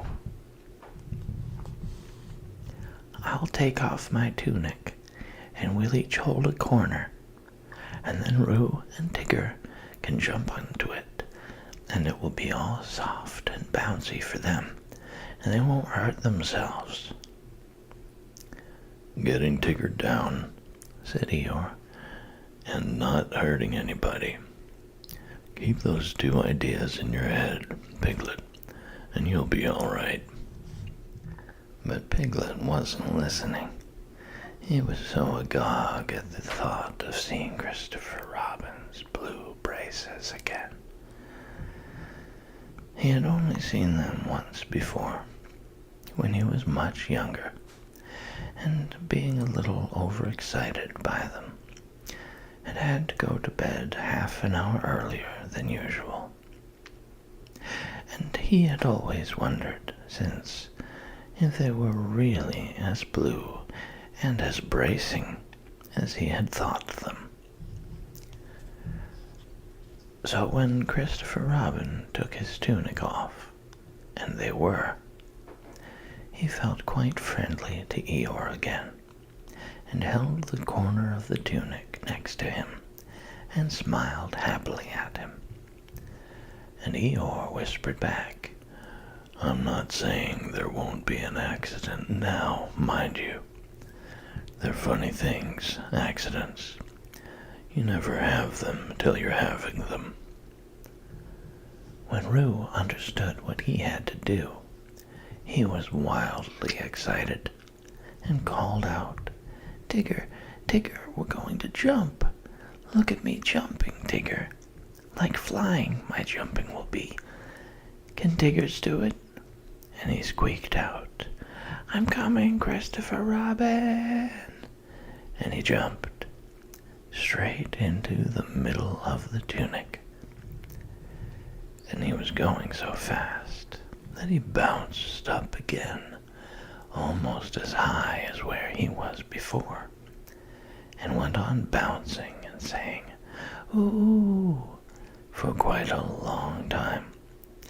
And then at last he stopped and said, ooh, lovely. And they put him on the ground. Come on, Tigger, he called out. It's easy.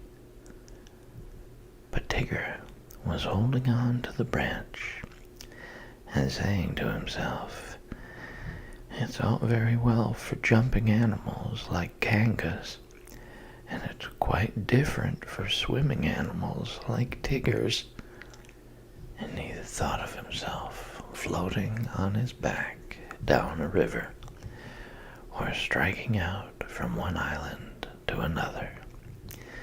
And he felt that that was really the life for a Tigger. Come along, called Christopher Robin. You'll be all right. Just wait a moment, said Tigger nervously. Small piece of bark in my eye. And he moved slowly along his branch. Come on, it's easy, squeaked Roo. And suddenly Tigger found how easy it was. Ow!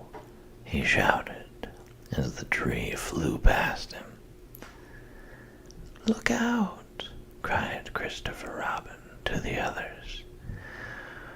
There was a crash and a tearing noise, and a confused heap of everybody on the ground. Christopher Robin and Pooh and Piglet picked themselves up first, and then they picked Tigger up, and underneath everybody else was Eeyore. Oh, Eeyore, cried Christopher Robin, are you hurt? And he felt him rather anxiously, and dusted him, and helped him to stand up again. Eeyore said nothing for a long time, and then he said, Is Tigger there? Tigger was there, feeling bouncy again already.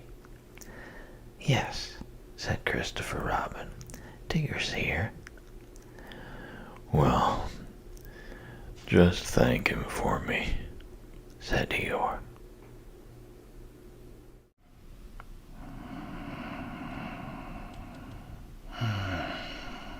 Welcome back. This is Sleepy Reader. And tonight, we're reading another chapter from the house at Pooh Corner. This is chapter 5, in which Rabbit has a busy day, and we learn what Christopher Robin does in the mornings. It was going to be one of Rabbit's busy days. As soon as he woke up, he felt important, as if everything depended upon him.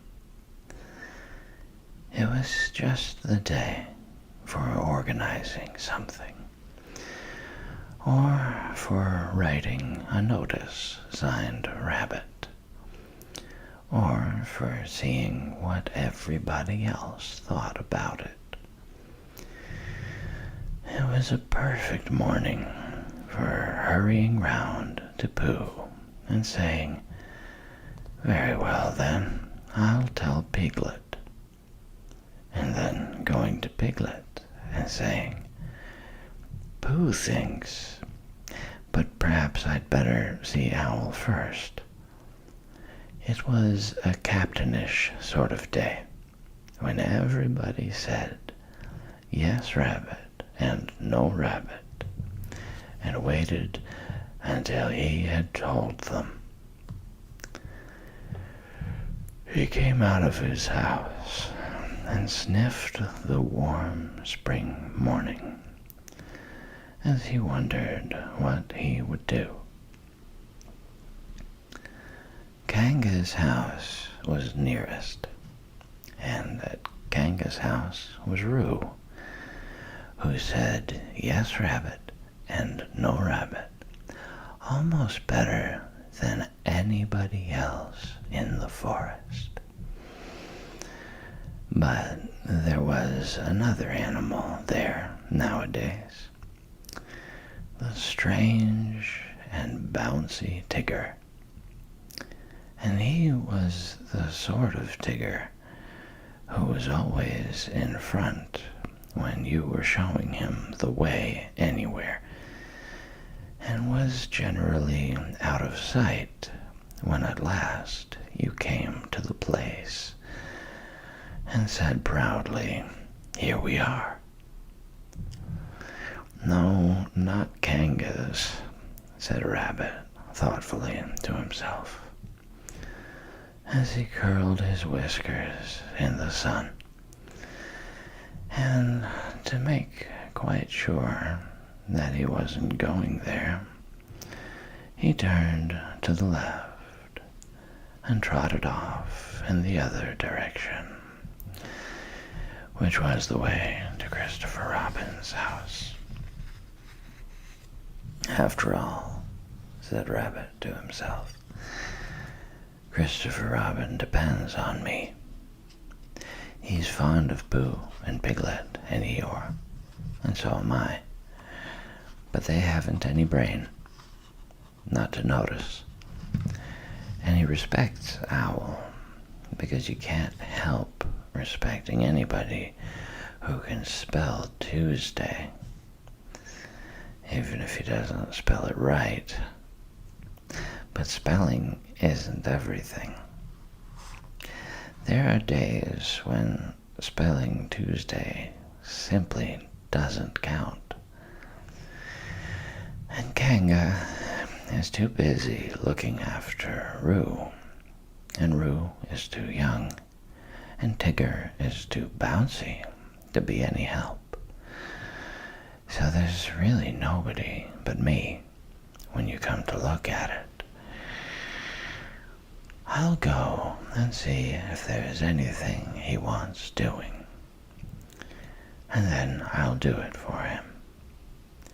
It's just the day for doing things." he trotted along happily, and by he crossed the stream and came to the place where his friends and relations lived. There seemed to be even more of them about than usual this morning, and having nodded to a hedgehog or two, with whom he was too busy to shake hands, and having said good morning, importantly to some of the others, and there you are, kindly to the smaller ones, he waved a paw at them over his shoulder and was gone, leaving such an air of excitement and I don't know what behind him that several members of the beetle family, including Henry Rush, made their way at once to the 100-acre wood and began climbing trees in the hope of getting to the top before it happened, whatever it was, so that they might see it properly. Rabbit hurried on by the edge of the 100-acre wood, feeling more important every minute, and soon he came to the tree where Christopher Robin lived. He knocked at the door, and he called out once or twice, and then he walked back a little way and put his paw up to keep the sun out, and called to the top of the tree, and then he turned all round and shouted, "Hello, and I say, it's Rabbit." But nothing happened. Then he stopped and listened, and everything stopped and listened with him, and the forest was very lone and still and peaceful in the sunshine, until suddenly 100 miles above him a lark began to sing.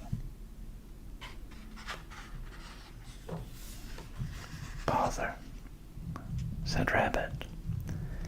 "He's gone out." He went back to the green front door just to make sure, and he was turning away, feeling that his morning had got all spoiled, when he saw a piece of paper on the ground, and there was a pin in it, as if it had fallen off the door. "Ha!" said Rabbit, feeling quite happy again. "Another notice." This is what it said: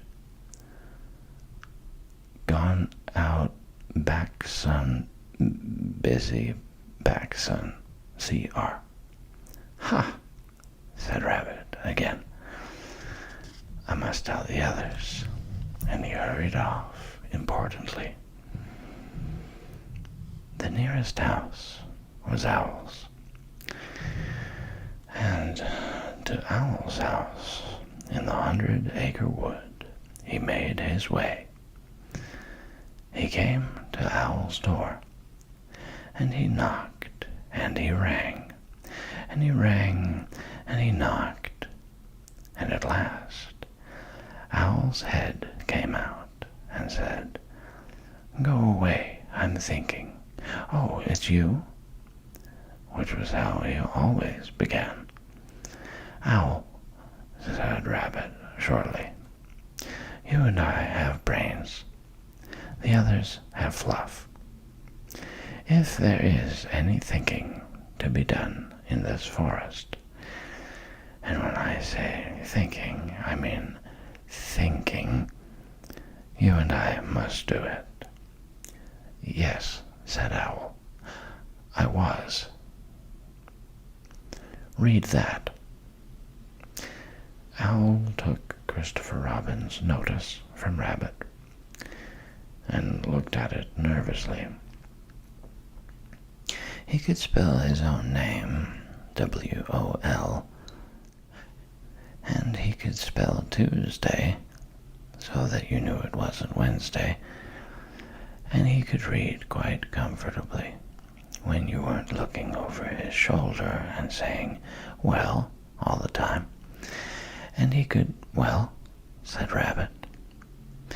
Yes, said Owl, looking wise and thoughtful. I see what you mean. Undoubtedly. Well, exactly, said Owl. Precisely. And he added, after a little thought, if you had not come to me, I should have come to you. Why? Asked Rabbit.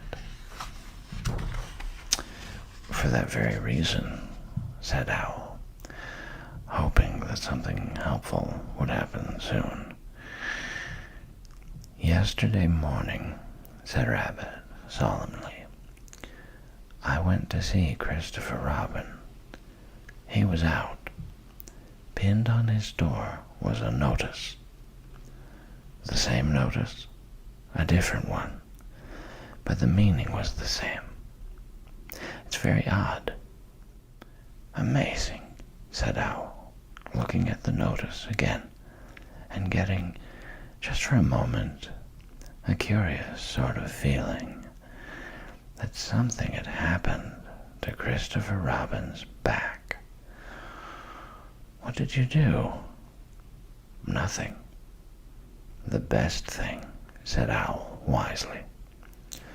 Well, said Rabbit again, as Owl knew he was going to. Exactly, said Owl.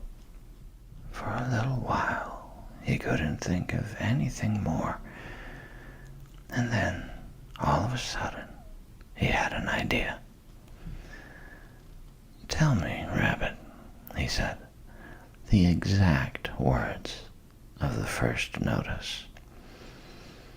This is very important. Everything depends on this. The exact words of the first notice. It was just the same as that one, really. Owl looked at him and wondered whether to push him off the tree. But, feeling that he could always do it afterwards, he tried once more to find out what they were talking about. The exact words, please, he said, as if Rabbit hadn't spoken. It just said, gone out, Baxon, same as this, only this says busy Baxon, too.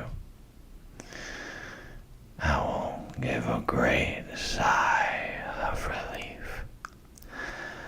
Ah, said Owl, now we know where we are. Yes, but where's Christopher Robin? Said Rabbit. That's the point. Owl looked at the notice again. To one of his education, the reading of it was easy. Gone out, Baxon. Busy, Baxon. Just the sort of thing you'd expect to see on a notice. It is quite clear what has happened, my dear Rabbit, he said. Christopher Robin has gone out somewhere with Baxon. He and Baxon are busy together. Have you seen a Baxon anywhere about in this forest lately? I don't know, said Rabbit. That's what I came to ask you. What are they like? "Well," said Owl, "the spotted or herbaceous baxen is just at least," he said, "it's really more of a, of course," he said, "it depends on the, well," said Owl, "the fact is," he said, "I don't know what they're like," said Owl, frankly. "Thank you," said Rabbit, and he hurried off to see Pooh.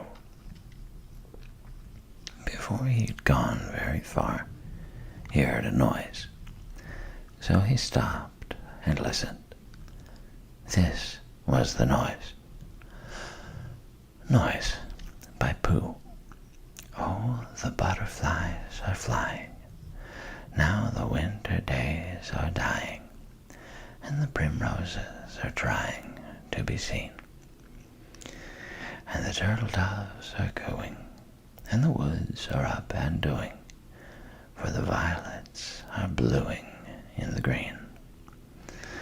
Oh, the honeybees are gumming on their little wings and humming that the summer which is coming will be fun.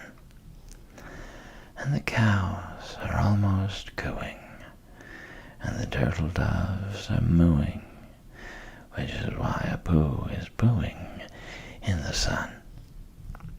For the spring is really springing. You can see a skylark singing, and the bluebells which are ringing can be heard. And the cuckoo isn't cooing, but he's cooking and he's oohing, and a Pooh is simply poohing like a bird. "Hello, Pooh," said Rabbit. "Hello, Rabbit," said Pooh, dreamily. "Did you make that song up?" "Well, I sort of made it up," said Pooh. "It isn't brain," he went on humbly, "because you know why, Rabbit, but it comes to me sometimes." "Ah," said Rabbit, who never let things come to him, but always went and fetched them. "Well, the point is, have you seen a spotted or herbaceous baxen in the forest at all?" "No," said Pooh. "No," said Pooh. "I saw Tigger just now." "That's no good." "No," said Pooh. "I thought it wasn't." "Have you seen Piglet?" "Yes," said Pooh. "I suppose that isn't any good either?" he asked meekly. "Well, it depends if he saw anything." "He saw me," said Pooh. Rabbit sat down on the ground next to Pooh, and, feeling much less important like that, stood up again. "What it all comes to is this," he said. "What does Christopher Robin do in the morning nowadays?" "What sort of thing?" "Well, can you tell me anything you've seen him do in the morning these last few days?" "Yes," said Pooh. "We had breakfast together yesterday by the pine trees. I'd made up a little basket, just a little fair-sized basket, an ordinary biggish sort of basket, full of—" Yes, said Rabbit, "but I mean later than that. Have you seen him between 11 and 12? "Well," said Pooh, at 11 o'clock, well, at 11 o'clock, you see, I generally get home about then, because I have one or two things to do." "11:15 then?" "Well," said Pooh, 1/2 past. "Yes," said Pooh. "At 1/2 past, or perhaps later, I might see him." And now that he did think of it, he began to remember that he hadn't seen Christopher Robin about so much lately. Not in the mornings. Afternoons, yes, Evenings, yes. Before breakfast, yes. Just after breakfast, yes. And then, perhaps, see you again, Pooh, and off he'd go. That's just it, said Rabbit. Where? Perhaps he's looking for something. What? Asked Rabbit. That's just what I was going to say, said Pooh. And then he added, perhaps he's looking for a spotted or herbaceous baxen. Yes, said Pooh, one of those, in case it isn't. Rabbit looked at him severely. I don't think you're helping, he said. No, said Pooh. I do try, he added humbly. Rabbit thanked him for trying and said that he would now go and see Eeyore, and Pooh could walk with him if he liked. But Pooh, who felt another verse of his song coming on him, said he would wait for Piglet. Goodbye, Rabbit. So Rabbit went off. But, as it happened, it was Rabbit who saw Piglet first. Piglet had got up early that morning to pick himself a bunch of violets. And when he had picked them and put them in a pot in the middle of his house, it suddenly came over him that nobody had ever picked Eeyore a bunch of violets. And the more he thought of this, the more he thought how sad it was to be an animal who had never had a bunch of violets picked for him. So he hurried out again, saying to himself, Eeyore, violets, and then violets, Eeyore, in case he forgot, because it was that sort of day. And he picked a large bunch and trotted along, smelling them, and feeling very happy, until he came to the place where Eeyore was. Oh, Eeyore, began Piglet a little nervously, because Eeyore was busy. Eeyore put out a paw and waved him away. Tomorrow, said Eeyore, or the next day. Piglet came a little closer to see what it was. Eeyore had 3 sticks on the ground and was looking at them. 2 of the sticks were touching at one end, but not at the other, and the 3rd stick was laid across them. Piglet thought that perhaps it was a trap of some kind. Oh, Eeyore, he began again. Is that little Piglet? Said Eeyore, still looking hard at his sticks. Yes, Eeyore, and Do you know what this is? No, said Piglet. It's an A. Oh, said Piglet. Not O, A, said Eeyore severely. Can't you hear? Or do you think you have more education than Christopher Robin? Yes, said Piglet. No, said Piglet very quickly, and he came closer still. Christopher Robin said it was an A, and an A it is, until somebody treads on me, Eeyore added sternly. Piglet jumped backwards hurriedly and smelt at his violets. Do you know what A means, little Piglet? No, Eeyore, I don't. It means learning. It means education. It means all the things that you and Pooh haven't got. That's what A means. Oh, said Piglet again. Does it? He explained quickly. I'm telling you. People come and go in this forest, and they say, it's only Eeyore, so it doesn't count. They walk to and fro, saying, ha ha. But do they know anything about hay? They don't. It's just 3 sticks to them. But to the educated, mark this, little piglet, to the educated, not meaning Poohs and Piglets, it's a great and glorious A. Not, he added, just something that anybody can come and breathe on.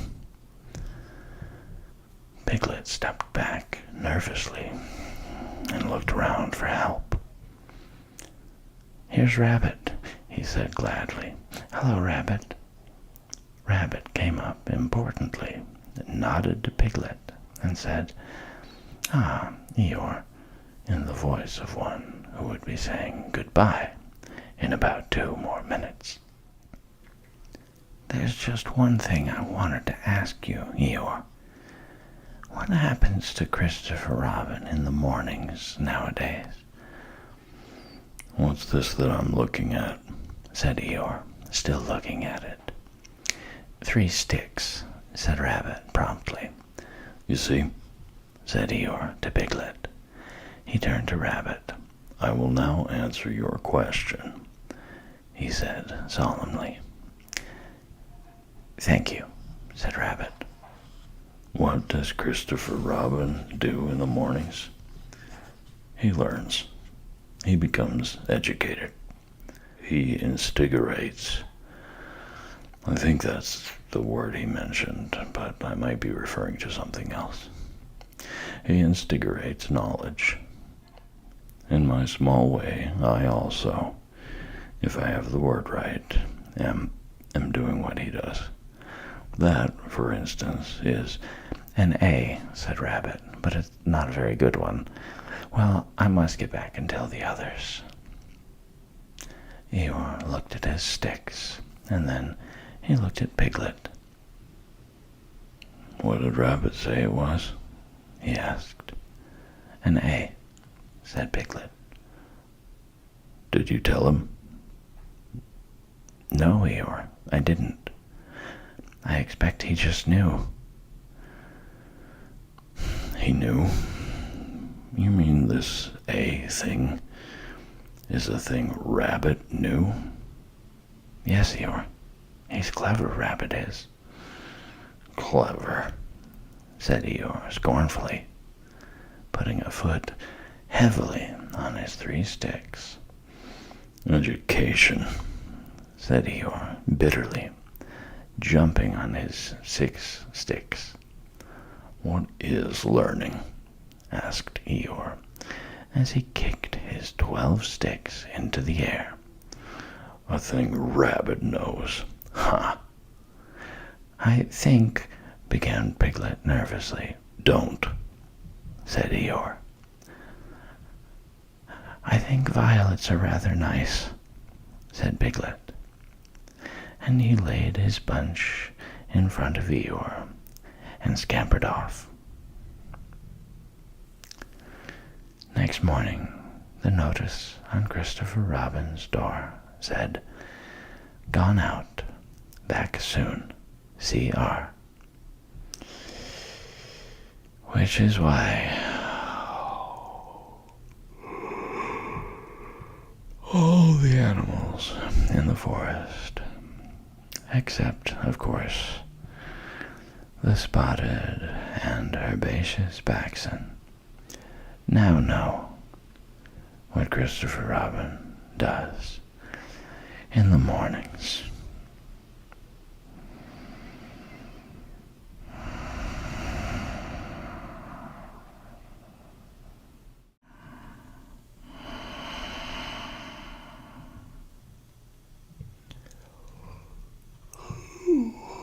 Welcome back. This is Sleepy Reader with another chapter from the house at Pooh Corner. Tonight is Chapter 6, in which Pooh invents a new game, and Eeyore joins in. By the time it came to the edge of the forest, the stream had grown up, so that it was almost a river, and being grown up, it did not run and jump and sparkle along as it used to do when it was younger, but moved more slowly, for it knew now where it was going, and it said to itself, "There is no hurry. We shall get there some day." But all the little streams higher up in the forest went this way and that, quickly, eagerly, having so much to find out before it was too late. There was a broad track, almost as broad as a road, leading from the outland to the forest. But before it could come to the forest, it had to cross this river. So, where it crossed, there was a wooden bridge, almost as broad as a road, with wooden rails on each side of it. Christopher Robin could just get his chin to the top rail if he wanted to, but it was more fun to stand on the bottom rail so that he could lean right over and watch the river slipping slowly away beneath him. Pooh could get his chin on the bottom rail if he wanted to,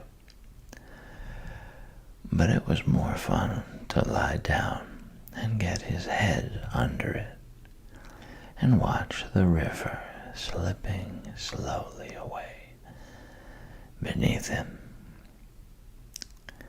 And this was the only way in which Piglet and Roo could watch the river at all, because they were too small to reach the bottom rail. So they would lie down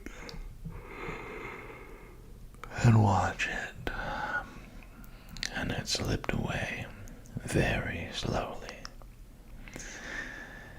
being in no hurry to get there. One day, when Pooh was walking towards this bridge, he was trying to make up a piece of poetry about fir cones, because there they were, lying about on each side of him, and he felt singy. So he picked a fir cone up and looked at it and said to himself, "This is a very good fir cone, and something ought to rhyme to it." But he couldn't think of anything. And then this came into his head suddenly. Here is a mystery about a little fir tree. Owl says it's his tree, and Kanga says it's her tree. Which doesn't make sense, said Pooh, because Kanga doesn't live in a tree. He had just come to the bridge, and not looking where he was going, he tripped over something.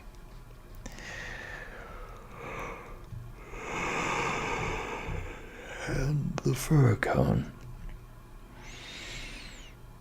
jerked out of his paw into the river.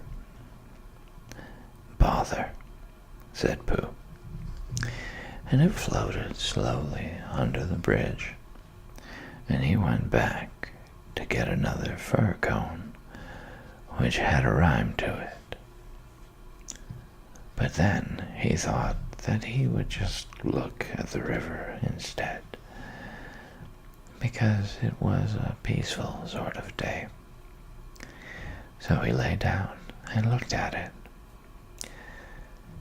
and it slipped slowly away beneath him. And suddenly, there was his fir cone, slipping away too. "That's funny," said Pooh. "I dropped it on the other side," said Pooh. "And it came out on this side. I wonder if it would do it again."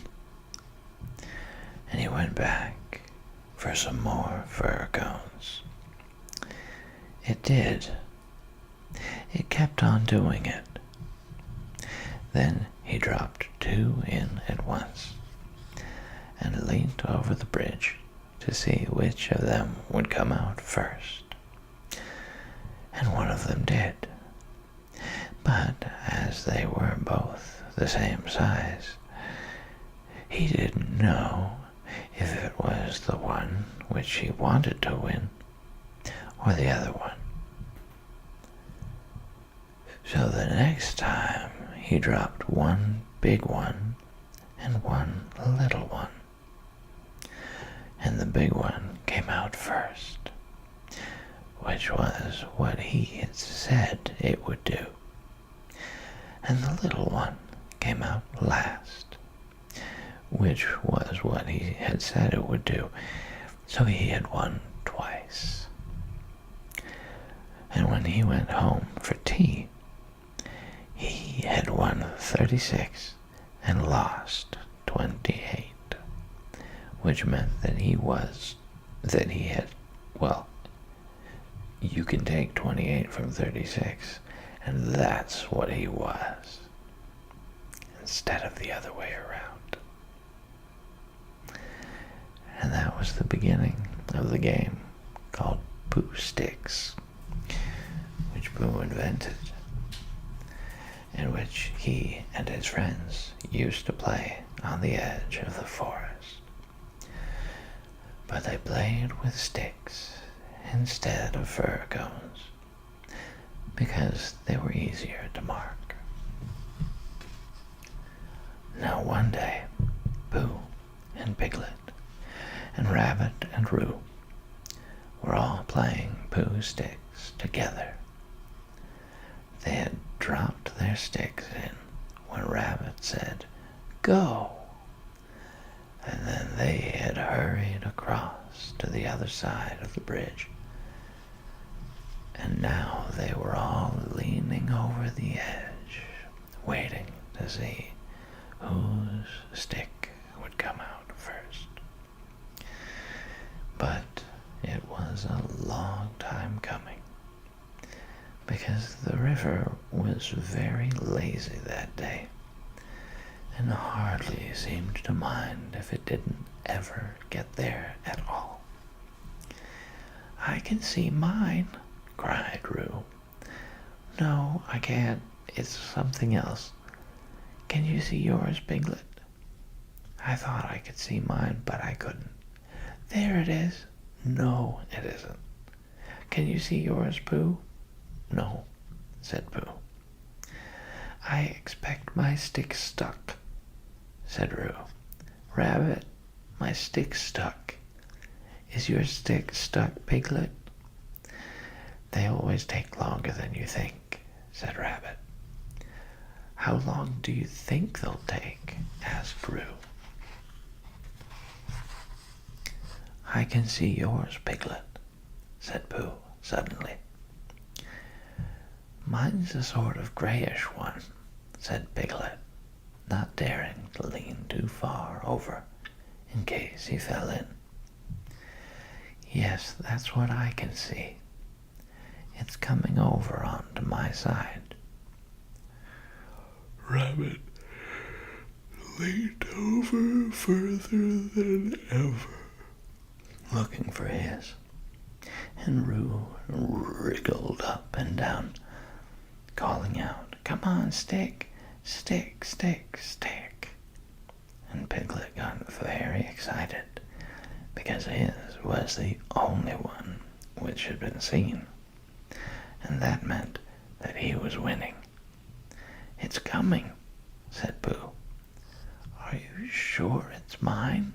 squeaked Piglet excitedly. "Yes, because it's gray, a big gray one.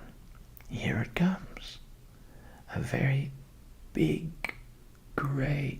Oh, no, it isn't. It's Eeyore." And out floated Eeyore. "Eeyore!" cried everybody.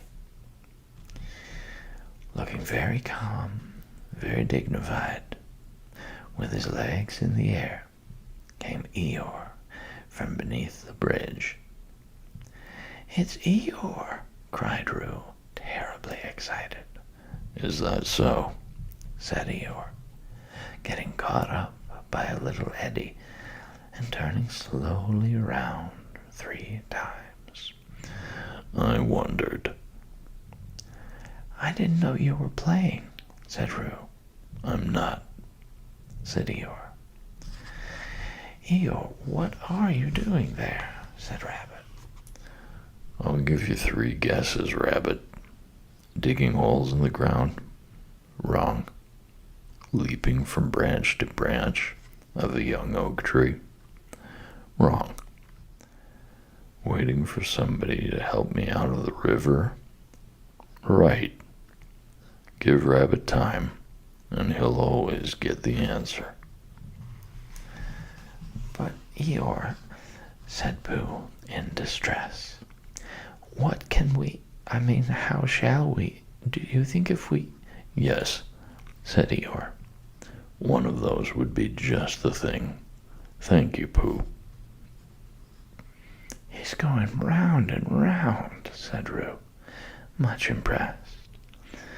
"And why not?" said Eeyore coldly. "I can swim too," said Roo proudly. "Not round and round," said Eeyore. "It's much more difficult. I didn't want to come swimming at all today," he went on, revolving slowly. "But if, when in, I decide to practice a slight circular movement from right to left, or perhaps I should say," he added as he got into another eddy, "from left to right, just as it happens to occur to me, it is nobody's business but my own." There was a moment's silence while everybody thought.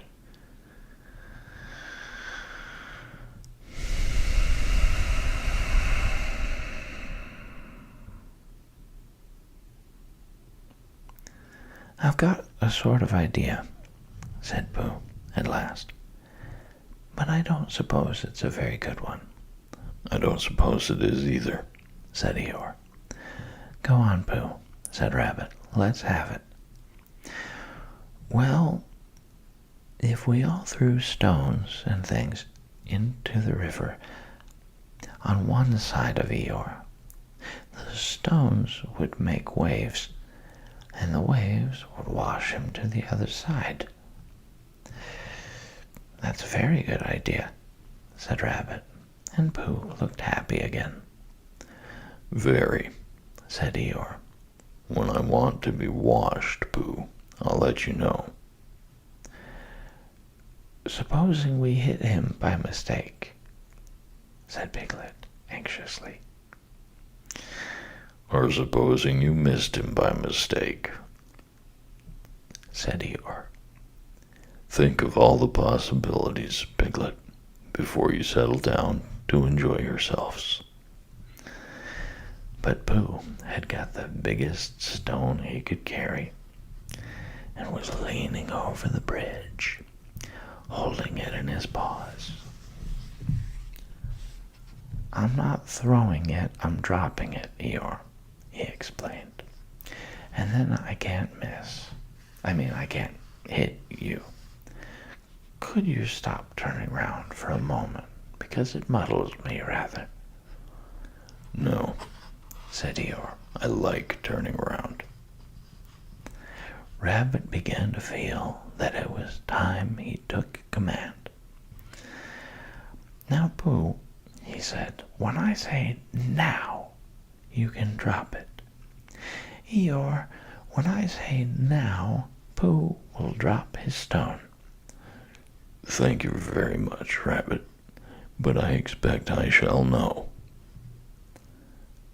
"Are you ready, Pooh?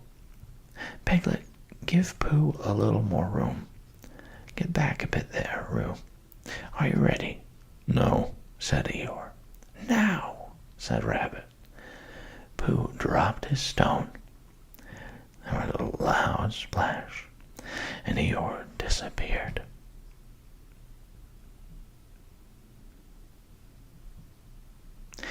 It was an anxious moment for the watchers on the bridge. They looked and looked, and even the sight of Piglet's stick coming out a little in front of Rabbit's didn't cheer them up as much as you would have expected.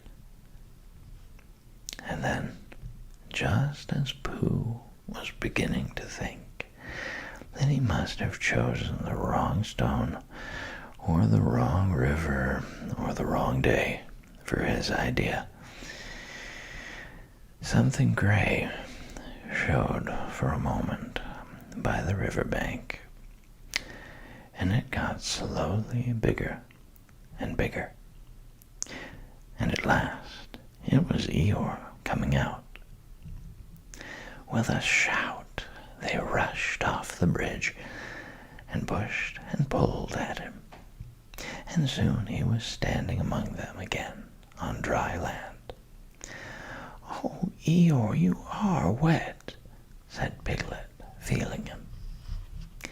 Eeyore shook himself and asked somebody to explain to Piglet what happened when you had been inside a river for quite a long time. "Well done, Pooh," said Rabbit kindly. "That was a good idea of ours." "What was?" asked Eeyore. "Whooshing you to the bank like that," "Whooshing me?" said Eeyore in surprise. "Whooshing me? You didn't think I was whooshed, did you? I dived. Pooh dropped a large stone on me, and so as not to be struck heavily on the chest, I dived and swam to the bank." "You didn't really," whispered Piglet to Pooh, so as to comfort him. "I didn't think I did," said Pooh anxiously. "It's just Eeyore," said Piglet. "I thought your idea was a very good idea." Pooh began to feel a little more comfortable, because when you are a bear of very little brain, and you think of things, you find sometimes that a thing which seemed very thingish inside you is quite different when it gets out into the open and has other people looking at it. And anyhow, Eeyore was in the river, and now he wasn't, so he hadn't done any harm. "How did you fall in, Eeyore?" asked Rabbit, as he dried him with Piglet's handkerchief. "I didn't," said Eeyore. "But how—" "I was bounced," said Eeyore. "Oh," said Roo excitedly. did somebody push you? Somebody bounced me. I was just thinking by the side of the river, thinking, if any of you know what that means. When I received a loud bounce. Oh, Eeyore, said everybody. Are you sure you didn't slip? Asked Rabbit wisely. Of course I slipped. If you're standing on the slippery bank of a river and somebody bounces you loudly from behind, you slip. What did you think I did? But who did it? Asked Roo. Eeyore didn't answer. I expect it was Tigger, said Piglet nervously. But Eeyore, said Pooh, was it a joke or an accident? I didn't stop to ask, Pooh. Even at the very bottom of the river, I didn't stop to say to myself, is this a hearty joke? Or is it the merest accident? I just floated to the surface and said to myself, it's wet, if you know what I mean. And where was Tigger? Asked Rabbit. Before Eeyore could answer, there was a loud noise behind them, and through the hedge came Tigger himself. Hello, everybody, said Tigger cheerfully. Hello, Tigger, said Roo. Rabbit became very important suddenly. Tigger, he said solemnly, what happened just now? Just when? Said Tigger, a little uncomfortably. When you bounced Eeyore into the river. I didn't bounce him. You bounced me, said Eeyore gruffly. I didn't really. I had a cough, and I happened to be behind Eeyore. And I said,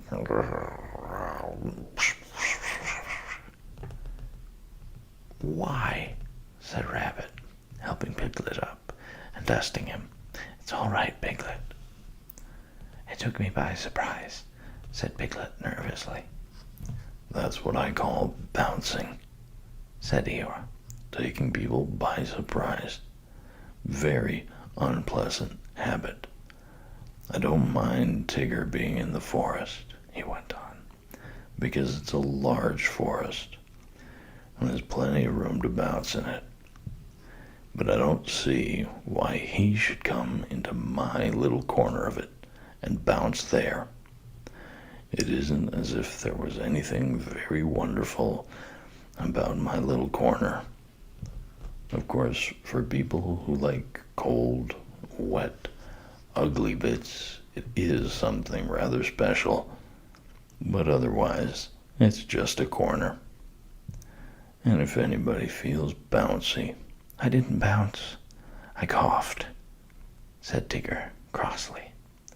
Bouncy or coffee, it's all the same at the bottom of the river. Well, said Rabbit, all I can say is, well, here's Christopher Robin, so he can say it. Christopher Robin came down from the forest to the bridge, feeling all sunny and careless, and just as if twice 19 didn't matter a bit, as it didn't on such a happy afternoon. And he thought that if he stood on the bottom rail of the bridge and leaned over and watched the river slipping slowly away beneath him, then he would suddenly know everything that there was to be known, and he would be able to tell Pooh, who wasn't quite sure about some of it. But when he got to the bridge and saw all the animals there, then he knew that it wasn't that kind of afternoon, but the other kind, when you wanted to do something. It's like this, Christopher Robin, began Rabbit. Tigger, no, I didn't, said Tigger. Well, anyhow, there I was, said Eeyore. But I don't think he meant to, said Pooh. He just is bouncy, said Piglet, and he can't help it. Try bouncing me, Tigger, said Roo eagerly. Eeyore, Tigger's going to try me. Piglet, do you think... Yes, yes, said Rabbit. We don't all want to speak at once. The point is, what does Christopher Robin think about it? All I did was I coughed, said Tigger. He bounced, said Eeyore. Well, I sort of boffed, said Tigger. Hush, said Rabbit, holding up his paw. What does Christopher Robin think about it all? That's the point. Well, said Christopher Robin, not quite sure what it was all about.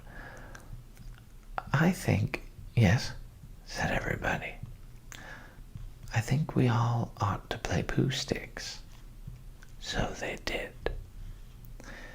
And Eeyore, who had never played it before, won more times than anybody else. And Roo fell in twice. The first time by accident, and the second time on purpose, because he suddenly saw Kanga coming from the forest, and he knew he'd have to go to bed anyhow. So then Rabbit said he'd go with them, and Tigger and Eeyore went off together, because Eeyore wanted to tell Tigger how to win Pooh Sticks, which you do by letting your stick drop in a twitchy sort of way, if you understand what I mean, Tigger. And Christopher Robin and Pooh and Piglet were left on the bridge by themselves. For a long time they looked at the river beneath them, saying nothing.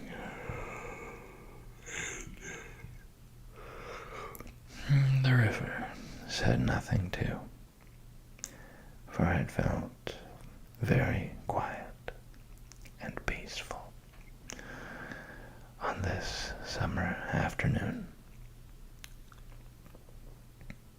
Tigger is all right, really, said Piglet lazily. Of course he is, said Christopher Robin. Everybody is, really, said Pooh. That's what I think, said Pooh. But I don't suppose I'm right, he said. Of course you are, said Christopher Robin.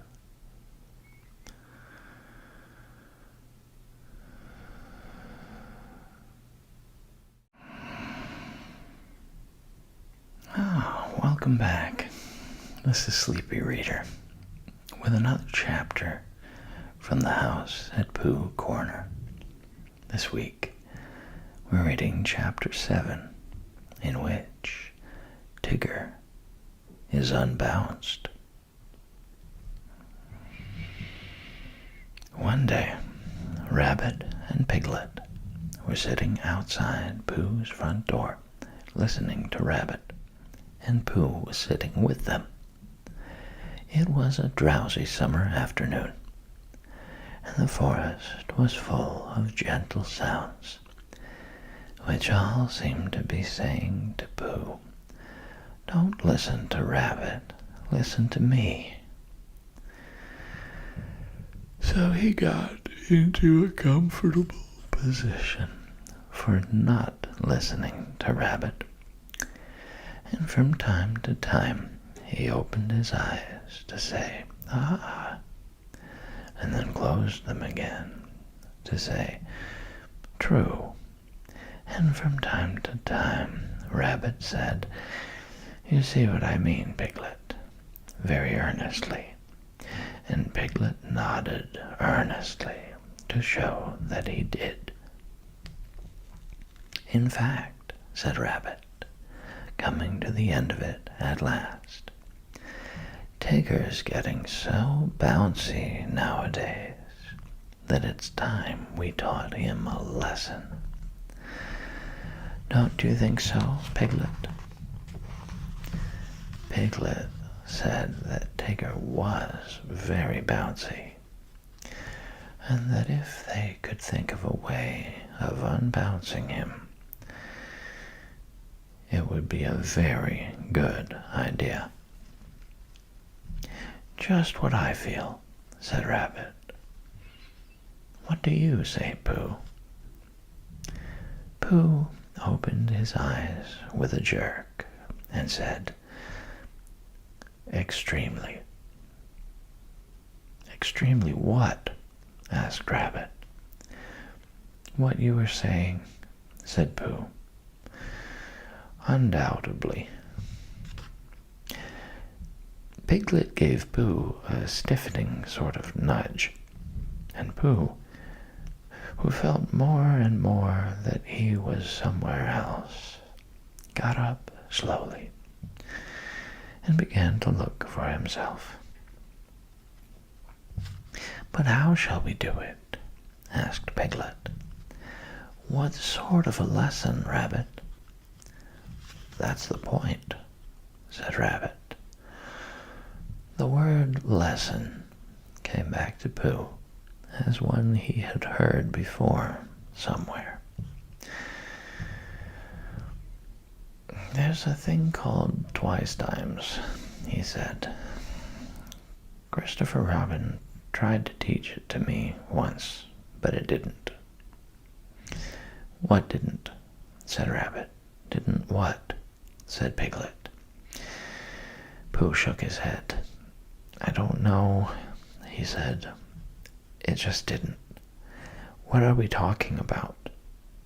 Pooh, said Piglet reproachfully. Haven't you been listening to what Rabbit was saying?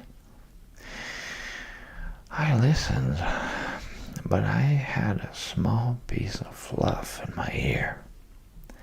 Could you say it again, please, Rabbit? Rabbit never minded saying things again, so he asked where he should begin from. And when Pooh had said from the moment when the fluff got in his ear, and Rabbit had asked when that was, and Pooh had said he didn't know because he hadn't heard properly, Piglet settled it all by saying that what they were trying to do was they were just trying to think of a way to get the bounces out of Tigger. Because however much you liked him, you couldn't deny it. He did bounce. Oh, I see, said Pooh. There's too much of him, said Rabbit. That's what it comes to. Pooh tried to think, and all he could think of was something which didn't help at all. So he hummed it very quietly to himself. If Rabbit was bigger and fatter and stronger, or bigger than Tigger, if Tigger was smaller than Tigger's bad habit of bouncing at Rabbit would matter no longer if Rabbit was taller. What was Pooh saying? Asked Rabbit. Any good? No, said Pooh sadly. No good. Well, I've got an idea, said Rabbit, and here it is. We take Tigger for a long explore, somewhere where he's never been, and we lose him there. And next morning we find him again, and, mark my words, he'll be a different Tigger altogether. Why? said Pooh. Because he'll be a humble Tigger. Because he'll be a sad Tigger, a melancholy Tigger, a small and sorry Tigger. And oh, Rabbit, I am glad to see you, Tigger. That's why. Will he be glad to see me and Piglet too? Of course. That's good, said Pooh.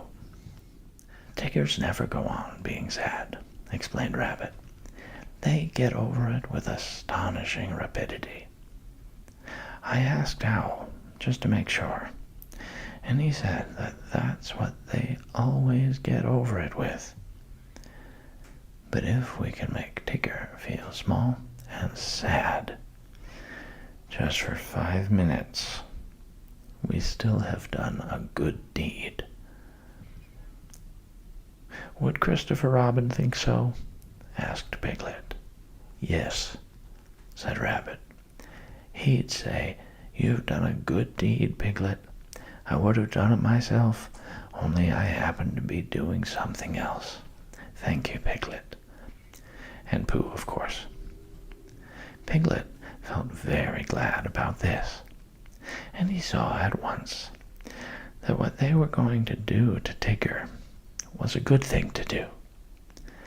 And as Pooh and Rabbit were doing it with him, it was a thing which even a very small animal could wake up in the morning and be comfortable about doing. So the only question was, where should they lose Tigger? We'll take him to the North Pole, said Rabbit. Because it was a very long explore finding it. So it will be a very long explore for Tigger unfinding it again. It was now Pooh's turn to feel very glad, because it was he who had first found the North Pole. And when they got there, Tigger would see a notice which said, "Discovered by Pooh. Pooh found it." And then Tigger would know, which perhaps he didn't know, the sort of bear Pooh was. That sort of bear. So it was arranged that they should start next morning, and that Rabbit, who lived near Kanga and Roo and Tigger, should now go home and ask Tigger what he was doing tomorrow, because if he wasn't doing anything, what about coming for an explore and getting Pooh and Piglet to come too? And if Tigger said yes, that would be all right. And if he said no, he won't, said Rabbit. Leave it to me. And he went off busily. The next day was quite a different day. Instead of being hot and sunny, it was cold and misty. Pooh didn't mind for himself, but when he thought of all the honey the bees wouldn't be making, a cold and misty day always made him feel sorry for them. He said so to Piglet when Piglet came to fetch him, and Piglet said that he wasn't thinking of that so much, but of how cold and miserable it would be being lost all day and night on the top of the forest. But when he and Pooh had got to Rabbit's house, Rabbit said it was just the day for them, because Tigger always bounced on ahead of everybody, and as soon as he got out of sight, they would hurry away in the other direction, and he would never see them again. Not never? Said Piglet. Well, not until we find him again, Piglet. Tomorrow, or whenever it is. Come on, he's waiting for us. When they got to Kanga's house, they found that Roo was waiting too, being a great friend of Tigger's, which made it awkward. But Rabbit whispered, "Leave this to me," behind his paw to Pooh, and went up to Kanga. "I don't think Roo had better come," he said. "Not today." "Why not?" said Roo, who wasn't supposed to be listening.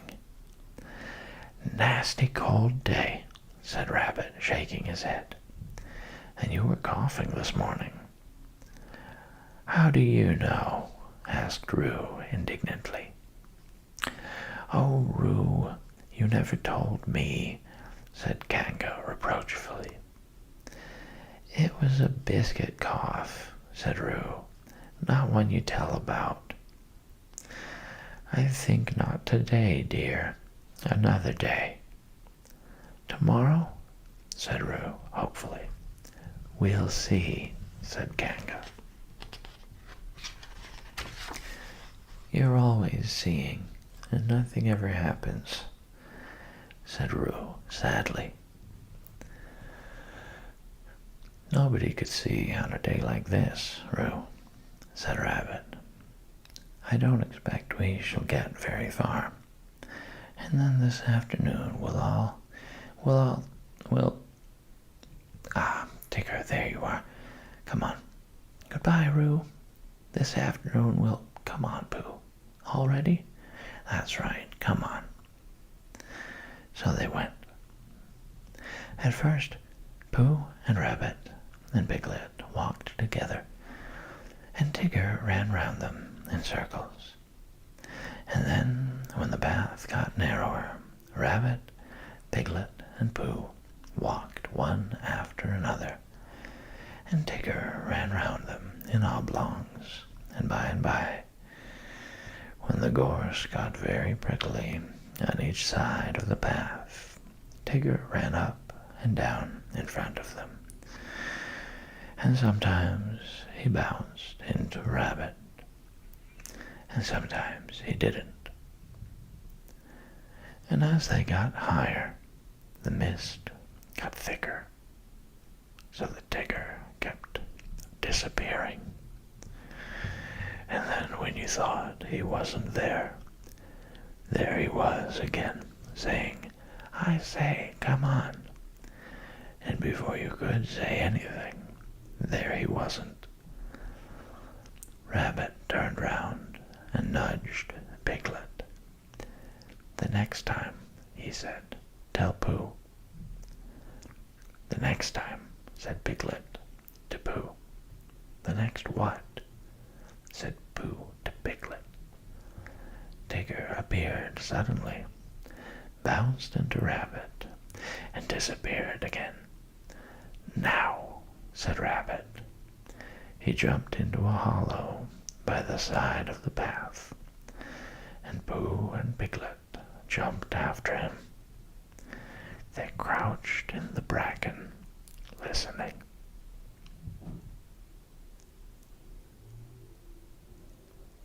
The forest was very silent when you stopped and listened to it. They could see nothing and hear nothing. "Hush," said Rabbit. "I am," said Pooh. There was a pattering noise, then silence again.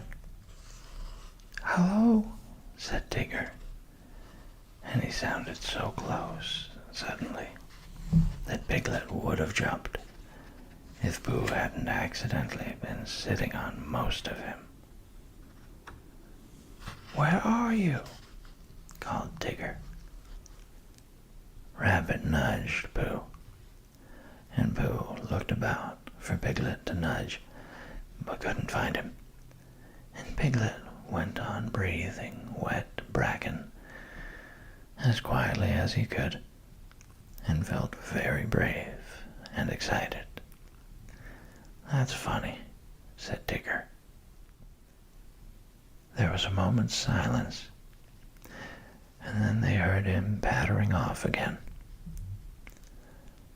For a little longer they waited, until the forest had become so still that it almost frightened them.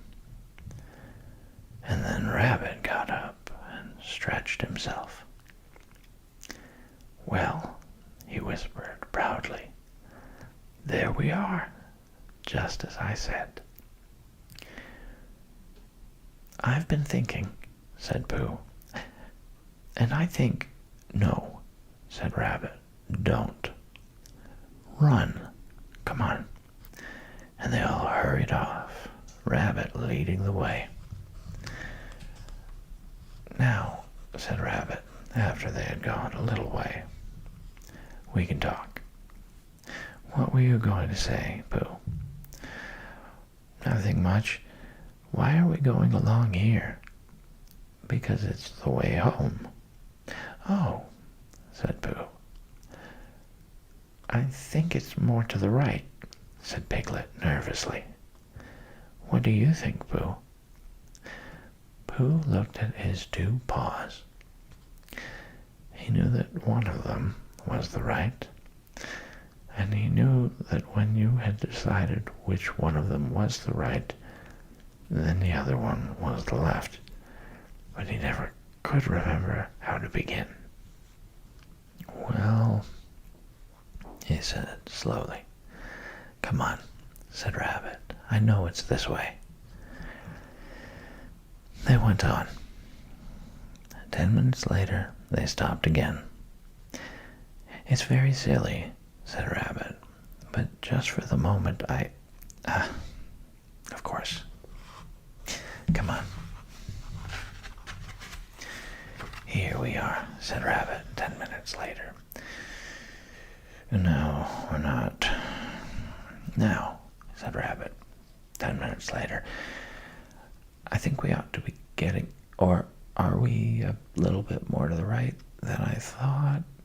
"It's a funny thing," said Rabbit 10 minutes later, "how everything looks the same in a mist. Have you noticed it, Pooh?" Pooh said that he had. "Lucky we know the forest so well, or we might get lost," said Rabbit. Half an hour later, and he gave the careless laugh which you give when you know the forest so well that you can't get lost. Piglet sidled up to Pooh from behind. "Pooh," he whispered. "Yes, Piglet." "Nothing," said Piglet, taking Pooh's paw. "I just wanted to be sure of you." When Tigger had finished waiting for the others to catch him up, and they hadn't, and he had got tired of having nobody to say, "I say, come on," too, he thought he would go home. So he trotted back, and the first thing Kanga said when she saw him was, "There's a good Tigger. You're just in time for your strengthening medicine." And she poured it out for him. Roo said proudly, "I've had mine." And Tigger swallowed his and said, "So have I." And then he and Roo pushed each other about in a friendly way, and Tigger accidentally knocked over 1 or 2 chairs by accident, and Roo accidentally knocked over one on purpose. And Kanga said, "Now then, run along." "Where shall we run along to?" asked Roo. "You can go and collect some fir cones for me," said Kanga, giving them a basket. So they went to the 6 pine trees and threw fir cones at each other until they had forgotten what they came for. And they left the basket under the trees and went back to dinner. And it was just as they were finishing dinner that Christopher Robin put his head in at the door. "Where's Pooh?" he asked. "Tigger, dear, where's Pooh?" said Kanga. Tigger explained what had happened at the same time that Roo was explaining about his biscuit cough, and Kanga was telling them not both to talk at once. So it was some time before Christopher Robin guessed that Pooh and Piglet and Rabbit were all lost in the mist on the top of the forest. "It's a funny thing about Tiggers," whispered Tigger to Roo, "how Tiggers never get lost." "Why don't they, Tigger?" "They just don't," explained Tigger. "That's how it is." "Well," said Christopher Robin, "we shall have to go and find them, that's all. Come on, Tigger." "I shall have to go and find them," explained Tigger to Roo. "May I find them too?" asked Roo eagerly. "I think not today, dear," said Kanga. "Another day." "Well, if they're lost tomorrow, may I find them?" "We'll see," said Kanga. And Roo, who knew what that meant, went into a corner and practiced jumping out at himself, partly because he wanted to practice this, and partly because he didn't want Christopher Robin and Tigger to think that he minded when they went off without him.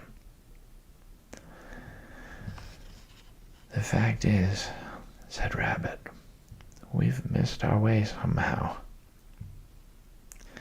They were having a rest in a small sand pit on the top of the forest. Pooh was getting rather tired of that sand pit and suspected it of following them about, because whichever direction they started in, they always ended up at it, and each time as it came through the mist at them, Rabbit said triumphantly, "Now I know where we are." And Pooh said sadly, "So do I." And Piglet said nothing. He had tried to think of something to say, but the only thing he could think of was, "Help, help." And it seemed silly to say that when he had Pooh and Rabbit with him.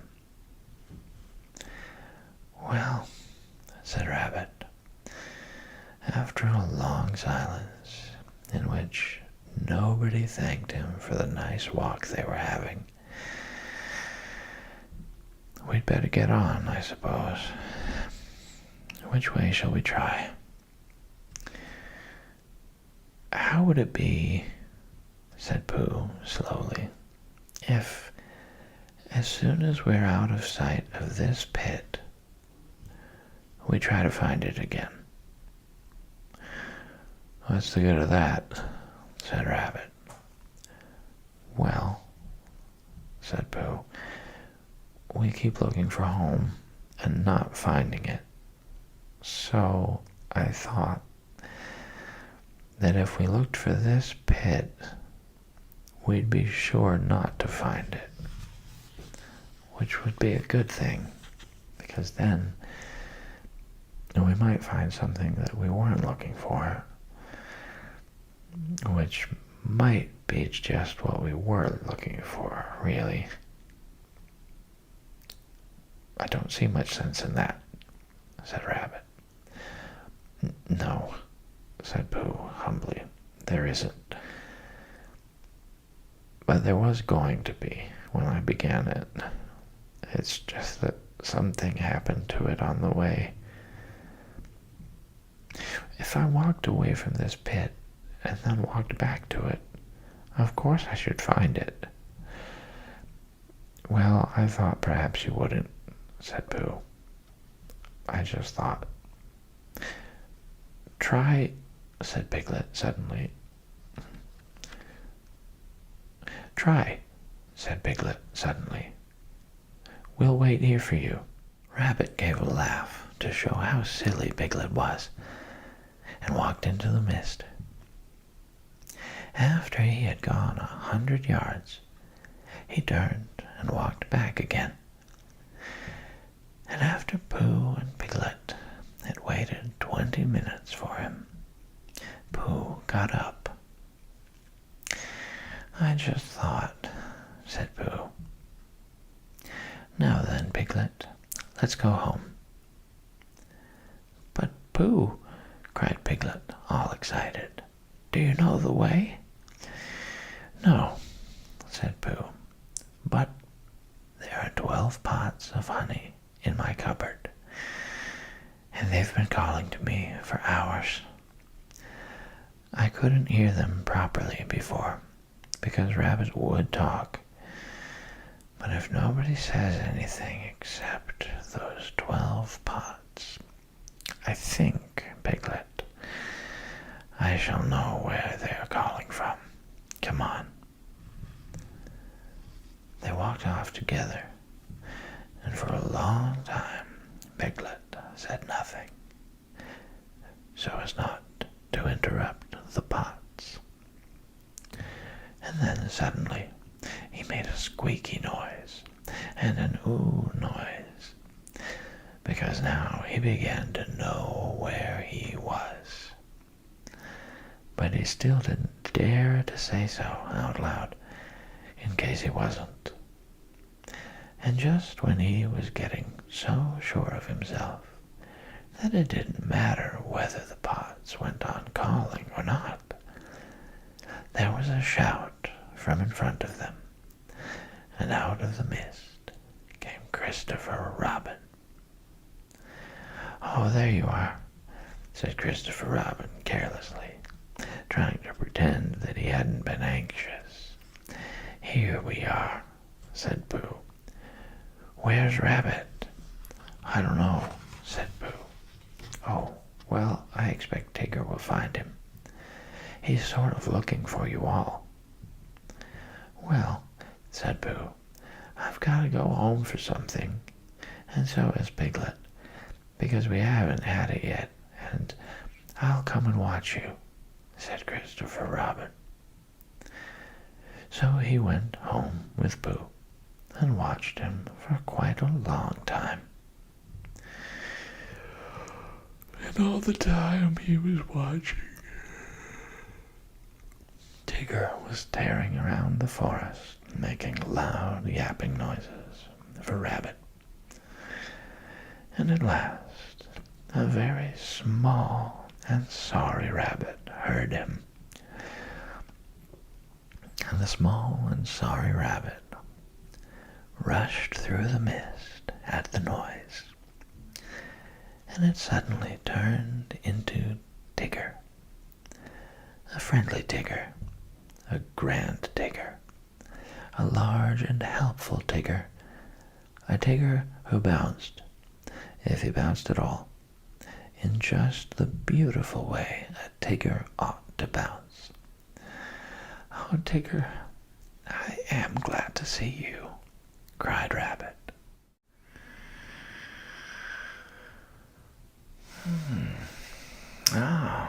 Welcome back. This is Sleepy Reader. We've been reading The House at Pooh Corner. And this evening, we're reading Chapter 8, in which Piglet does a very grand thing. Halfway between Pooh's house and Piglet's house was a thoughtful spot where they met sometimes when they had decided to go and see each other. And as it was warm and out of the wind, they would sit down there for a little and wonder what they would do now that they had seen each other. One day, when they had decided not to do anything, Pooh made up a verse about it, so that everybody should know what the place was for. This warm and sunny spot belongs to Pooh, and here he wonders what he's going to do. Oh, bother, I forgot. It's piglets, too. Now, one autumn morning, when the wind had blown all the leaves off the trees in the night, and was trying to blow the branches off, Pooh and Piglet were sitting in the thoughtful spot and wondering. "What I think," said Pooh, "is I think we'll go to Pooh Corner and see Eeyore, because perhaps his house has been blown down, and perhaps he'd like us to build it again." "What I think," said Piglet, "is I think we'll go and see Christopher Robin, only he won't be there, so we can't." "Let's go and see everybody," said Pooh, "because when you've been walking in the wind for miles, and you suddenly go into somebody's house, and he says, 'Hello, Pooh, you're just in time for a little smack or something,' and you are, then it's what I call a friendly day." Piglet thought that they ought to have a reason for going to see everybody, like looking for Small or organizing an expedition. If Pooh could think of something. Pooh could. "We'll go because it's Thursday," he said. "And we'll go to wish everybody a very happy Thursday. Come on, Piglet." They got up, and when Piglet had sat down again, because he didn't know the wind was so strong, and had been helped up by Pooh, they started off. They went to Pooh's house first, and luckily Pooh was at home just as they got there, so he asked them in, and they had some, and then they went on to Kanga's house, holding on to each other and shouting, "Isn't it?" and "What?" and "I can't hear." By the time they got to Kanga's house, they were so buffeted that they stayed to lunch. Just at first it seemed rather cold outside afterwards, so they pushed on to Rabbit's as quickly as they could.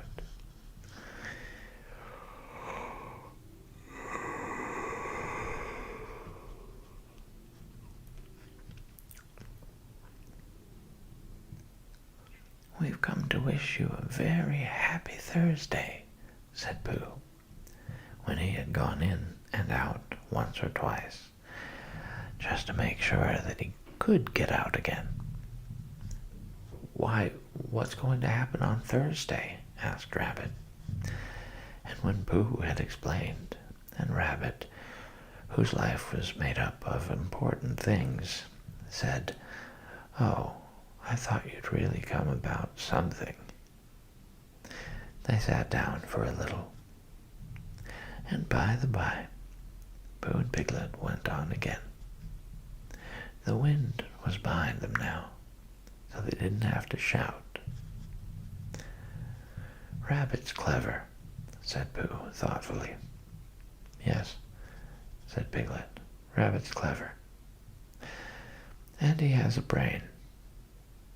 "Yes," said Piglet, "Rabbit has brain."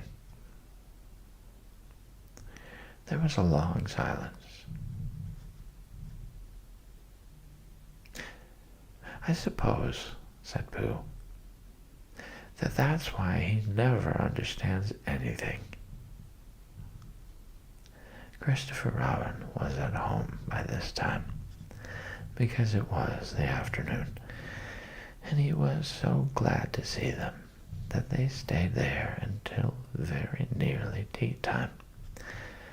And then they had a very nearly tea, which is one you forget about afterwards, and hurried on to Pooh Corner, so as to see Eeyore before it was too late to have a proper tea with Owl. "Hello, Eeyore," they called out cheerfully. "Ah," said Eeyore. "lost your way?" "We just came to see you," said Piglet, "and to see how your house was. Look, Pooh, it's still standing." "I know," said Eeyore. "very odd. Somebody ought to have come down and pushed it over." "We wondered whether the wind would blow it down," said Pooh. "Ah, that's why nobody's bothered, I suppose. I thought perhaps they'd forgotten." "Well, we're very glad to see you, Eeyore. And now we're going on to see Owl." "That's right. You'll like Owl. He flew past a day or two ago and noticed me. He didn't actually say anything, mind you, but he knew it was me. Very friendly of him, I thought. Encouraging." Pooh and Piglet shuffled about a little and said, "Well, goodbye, Eeyore," as lingeringly as they could. But they had a long way to go and wanted to be getting on. "Goodbye," said Eeyore. "Mind you don't get blown away, little Piglet. You'd be missed. People would say, 'Where's little Piglet been blown to?' Really wanting to know. Well, goodbye, and thank you for happening to pass me." "Goodbye," said Pooh and Piglet, for the last time, and they pushed on to Owl's house. The wind was against them now, and Piglet's ears streamed behind him like banners as he fought his way along, and it seemed hours before he got them into the shelter of the 100-acre wood, and they stood up straight again to listen, a little nervously, to the roaring of the gale among the treetops. "Supposing a tree fell down, Pooh, when we were underneath it?" "Supposing it didn't," said Pooh, after careful thought. Piglet was comforted by this, and in a little while they were knocking and ringing very cheerfully at Owl's door. "Hello, Owl," said Pooh. "I hope we're not too late for... how are you, Owl? Piglet and I just came to see how you were, because it's Thursday." "Sit down, Pooh. Sit down, Piglet," said Owl kindly. "Make yourselves comfortable." They thanked him and made themselves as comfortable as they could. "Because you see, Owl," said Pooh, "we've been hurrying so as to be in time so as to see you before we went away again." Owl nodded solemnly. "Correct me if I'm wrong," he said, "but am I right in supposing that it is a very blusterous day outside?" "Very," said Piglet, who was quietly thawing his ears and wishing that he was safely back in his own house. "I thought so," said Owl. "It was on just such a blusterous day as this that my Uncle Robert, a portrait of whom you see upon the wall on your right, Piglet, while returning in the late forenoon from a... What's that?" There was a loud cracking noise. "Look out!" cried Pooh. "Mind the clock! Out of the way, Piglet! Piglet, I'm falling on you! Help!" cried Piglet. Pooh's side of the room was slowly tilting upward, and his chair began sliding down on Piglet's. The clock slithered gently along the mantelpiece, collecting vases on the way, until they all crashed together onto what had once been the floor, but was now trying to see what it looked like as a wall. Uncle Robert, who was going to be the new hearthrug, and was bringing the rest of his wall with him as carpet, met Piglet's chair just as Piglet was expecting to leave it. And for a little while it became very difficult to remember which was really the north. Then there was another loud crack. Owl's room collected itself feverishly, and there was silence. In a corner of the room, the tablecloth began to wriggle. Then it wrapped itself into a ball and rolled across the room. Then it jumped up and down once or twice and put out 2 ears. It rolled across the room again and unwound itself. "Pooh," said Piglet nervously. "Yes," said one of the chairs. "Where are we?" "I'm not quite sure," said the chair. Are we at Owl's house?" "I think so, because we were just going to have tea, and we hadn't had it." "Oh," said Piglet. "Well, did Owl always have a letterbox in his ceiling?" "Has he?" "Yes, look." "I can't," said Pooh. "I'm face downwards under something. And that, Piglet, is a very bad position for looking at ceilings." "Well, he has, Pooh." "Perhaps he's changed it," said Pooh, "just for a change." There was a disturbance behind the table in the other corner of the room. An owl was with them again. "Ah, Piglet," said Owl, looking very much annoyed. "Where's Pooh?"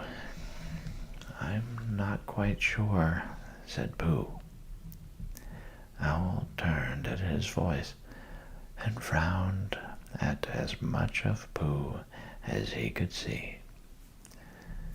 "Pooh," said Owl severely, "did you do that?" "No," said Pooh humbly. "I don't think so." "Then who did?" "I think it was the wind," said Piglet. "I think your house has blown down." "Oh, is that it? I thought it was Pooh." "No," said Pooh. "If it was the wind," said Owl, considering the matter, "then it wasn't Pooh's fault. No blame can be attached to him." With these kind words, he flew up to look at his new ceiling. "Piglet," said Pooh in a loud whisper. Piglet leaned down to him. "Yes, Pooh." "What did he say was attached to me?" "He said he didn't blame you." "Oh, I thought he meant... Oh, I see." "Owl," said Piglet, "come down and help Pooh." Owl, who was admiring his letterbox, flew down again. Together they pushed and pulled at the armchair, and in a little while Pooh came out from underneath and was able to look round him again. "Well," said Owl, "this is a nice state of things." "What are we going to do, Pooh? Can you think of anything?" asked Piglet. Well, I had just thought of something, said Pooh. It was just a little thing I thought of. And he began to sing. I lay on my chest, and I thought it best to pretend I was having an evening rest. I lay on my tum, and I tried to hum, but nothing particular seemed to come. My face was flat on the floor, and that is all very well for an acrobat. But it doesn't seem fair to a friendly bear to stiffen him out with a basket chair.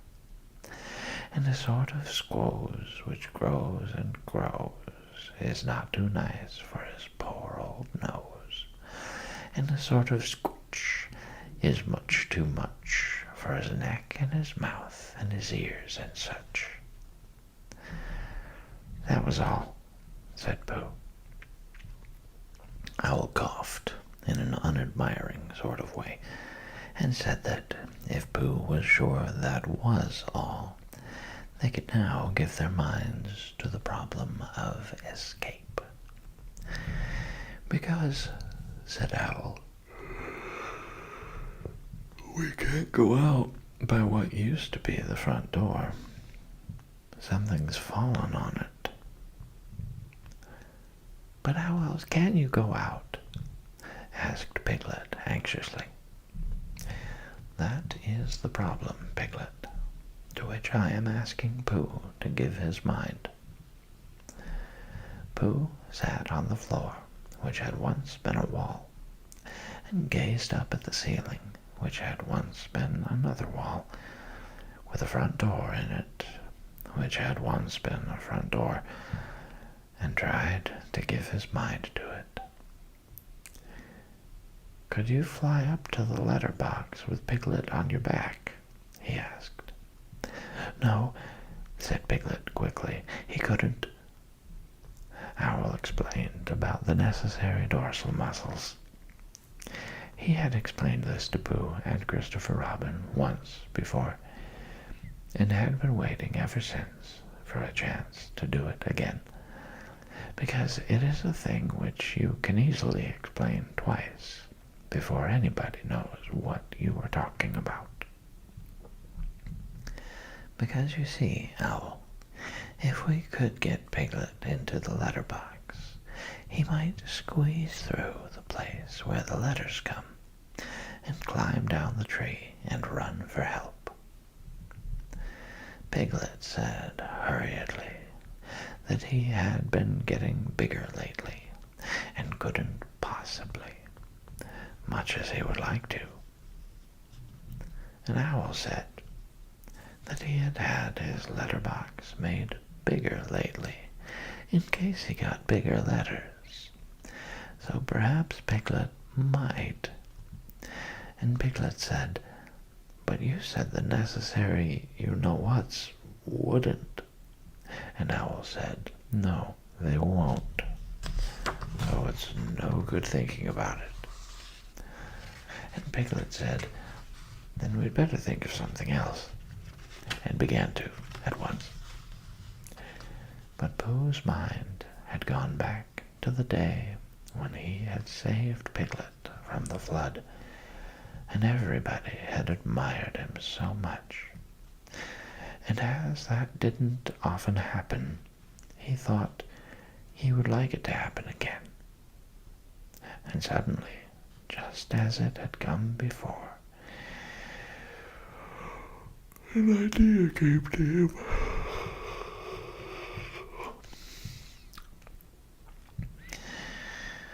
Owl, said Pooh, I have thought of something. Astute and helpful bear, said Owl. Pooh looked proud at being called a stout and helpful bear, and said modestly that he just happened to think of it. You tied a piece of string to Piglet, and you flew up to the letter box with the other end in your beak, and you pushed it through the wire and brought it down to the floor, and you and Pooh pulled hard at this end, and Piglet went slowly up at the other end, and there you were. "And there Piglet is," said Owl, "if the string doesn't break." "Supposing it does?" asked Piglet, wanting to know. "Then we try another piece of string." This was not very comforting to Piglet, because however many pieces of string they tried pulling up with, it would always be the same hymn coming down. But still, it did seem the only thing to do.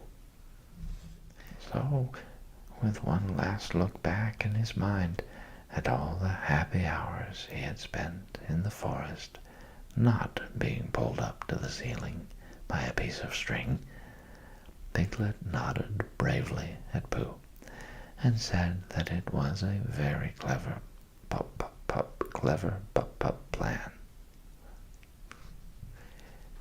"It won't break," whispered Pooh comfortingly, "because you're a small animal, and I'll stand underneath. And if you save us all, it will be a very grand thing to talk about afterwards. And perhaps I'll make up a song, and people will say, 'It was so grand what Piglet did, that a respectful Pooh song was made about it.'" Piglet felt much better after this, and when everything was ready, and he found himself slowly going up to the ceiling, he was so proud that he would have called out, "Look at me!" if he hadn't been afraid that Pooh and Owl would let go of their end of the string and look up at him. "Up we go," said Pooh cheerfully. "The ascent is proceeding as expected," said Owl helpfully. Soon it was over. Piglet opened the letter box and climbed in.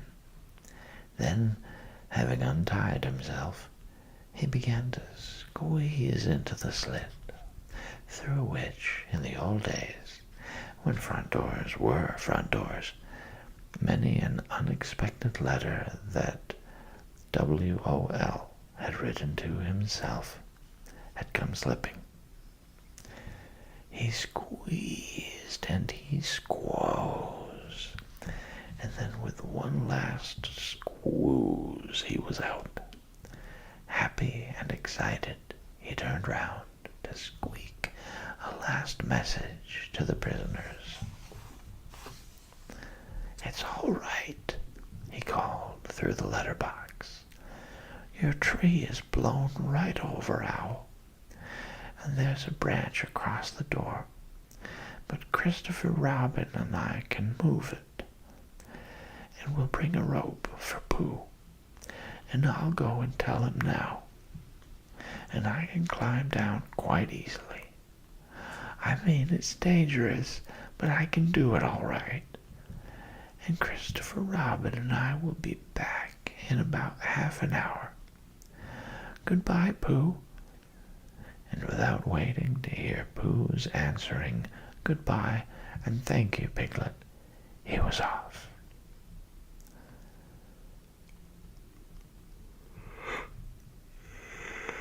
"Half an hour," said Owl, settling himself comfortably. "That will just give me time to finish that story I was telling you about my Uncle Robert, a portrait of whom you see underneath you. Now let me see. Where was I? Oh, yes. It was on just such a blusterous day as this that my Uncle Robert..." Pooh closed his eyes.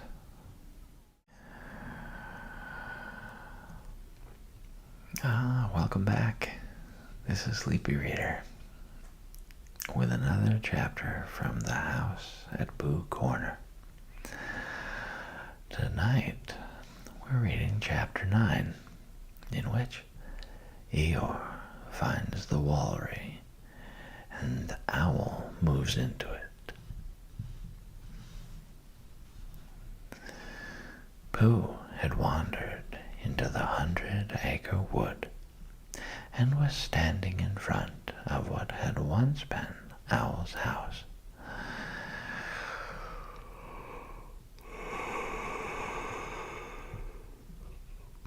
It didn't look at all like a house now.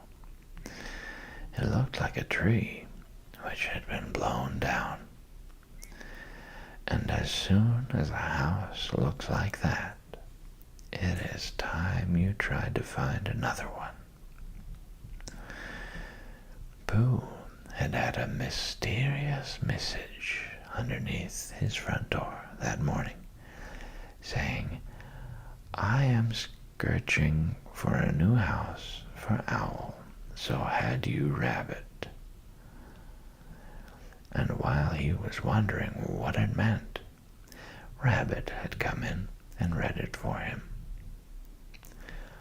"I'm leaving one for all the others," said Rabbit, "and telling them what it means.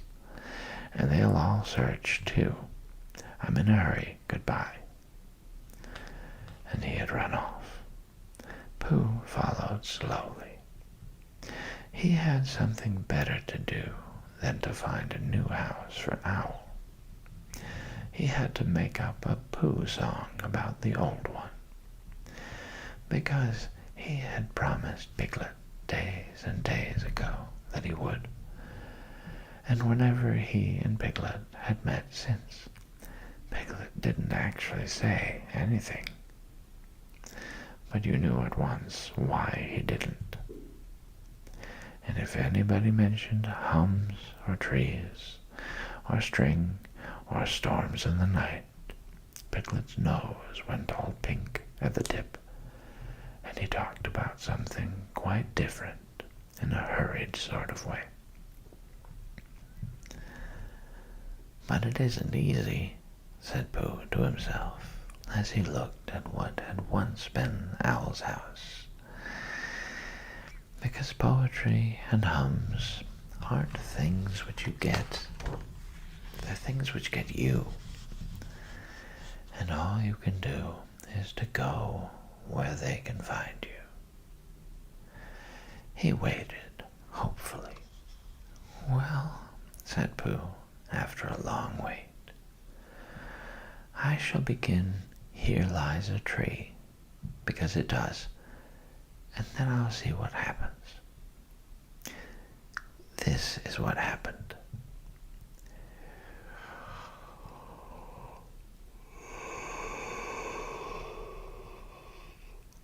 Here lies a tree which Owl, a bird, was fond of when it stood on end. And Owl was talking to a friend called me, in case you hadn't heard, when something occurred. For lo, the wind was blusterous, and flattened out his favorite tree. And things looked bad for him, and we looked bad, I mean, for he and us. I've never known them wuss. Then Piglet thought a thing. "Courage," he said, "there's always hope. I want a thinnish piece of rope. Or if there isn't any, bring a thickish piece of string." So to the letter box he rose, while Pooh and Owl said "oh" and "hum." And where the letters always come, called letters only, Piglet squoze his head and then his toes. "Oh, gallant Piglet, Piglet, oh!" Did Piglet tremble? Did he blinch?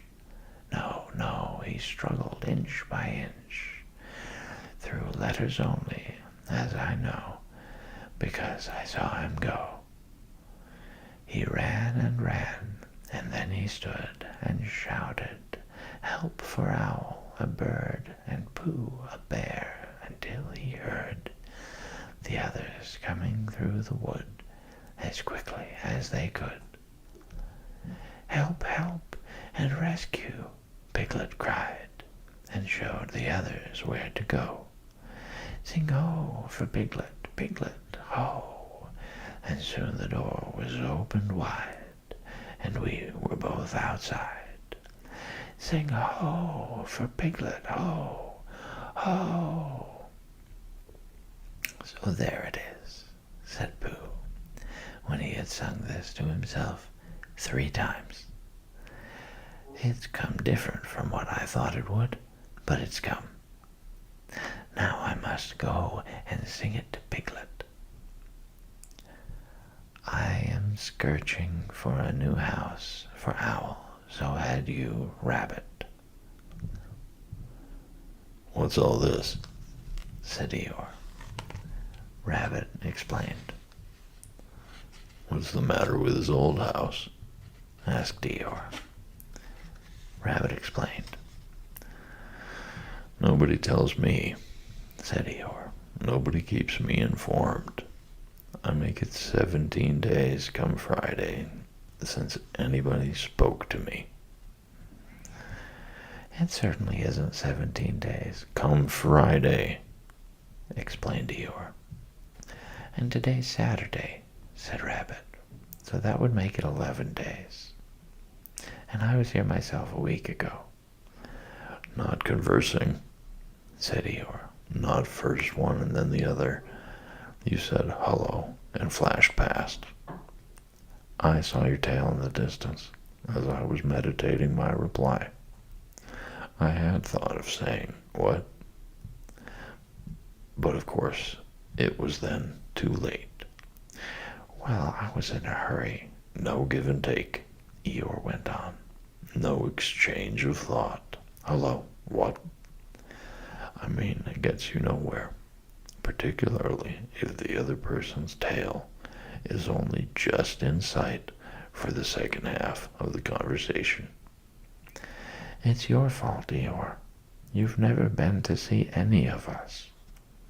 You just stay here in this one corner of the forest, waiting for the others to come to you. Why don't you go to them sometimes? Eeyore was silent for a little while, thinking. There may be something in what you say, Rabbit, he said at last. I must move about more. I must come and go. That's right, Eeyore.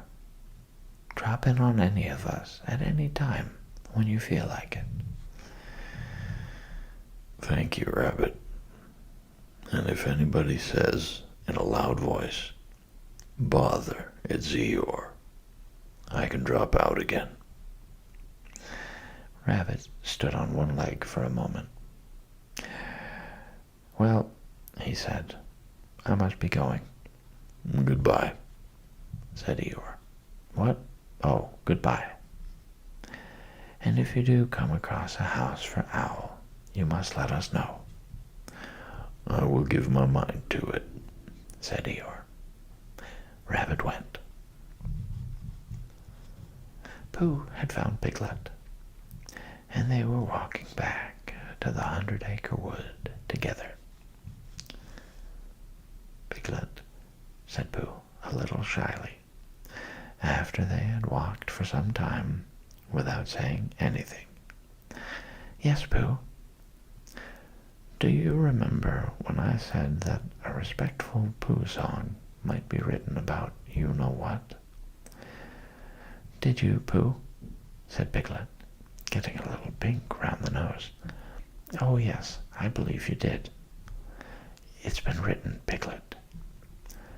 The pink went slowly up Piglet's nose to his ears and settled there.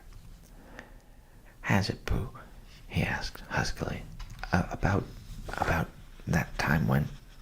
Do you mean really written? Yes, Piglet. The tips of Piglet's ears glowed suddenly, and he tried to say something. But even after he had husked once or twice. Nothing came out. So Pooh went on. There are 7 verses in it. 7, said Piglet, as carelessly as he could. You don't often get 7 verses in a hum, do you, Pooh? Never, said Pooh. I don't suppose it's ever been heard of before. Do the others know yet? Asked Piglet, stopping for a moment to pick up a stick and throw it away. No, said Pooh, and I wondered which you would like best, for me to hum it now, or to wait till we find the others, and then hum it to all of you. Piglet thought for a little. I think what I'd like best, Pooh, is I'd like you to hum it to me now, and then to hum it to all of us, because then everybody would hear it, but I could say, oh yes, Pooh's told me, and pretend not to be listening. So Pooh hummed it to him, all the 7 verses, and Piglet said nothing, but just stood and glowed. Never before had anyone sung ho for Piglet, Piglet, ho, all by himself. When it was over, he wanted to ask for one of the verses over again, but didn't quite like to. It was the verse beginning, O gallant Piglet, and it seemed to him a very thoughtful way of beginning a piece of poetry. Did I really do all that? He said at last. Well, said Pooh, in poetry, in a piece of poetry. Well, you did it, Piglet, because the poetry says you did, and that's how people know. Oh, said Piglet, because I thought I did blinch a little, just at first, and it says, did he blinch? No, that's why.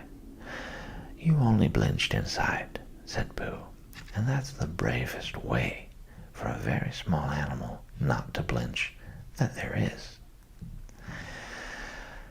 Piglet sighed with happiness and began to think about himself. He was brave.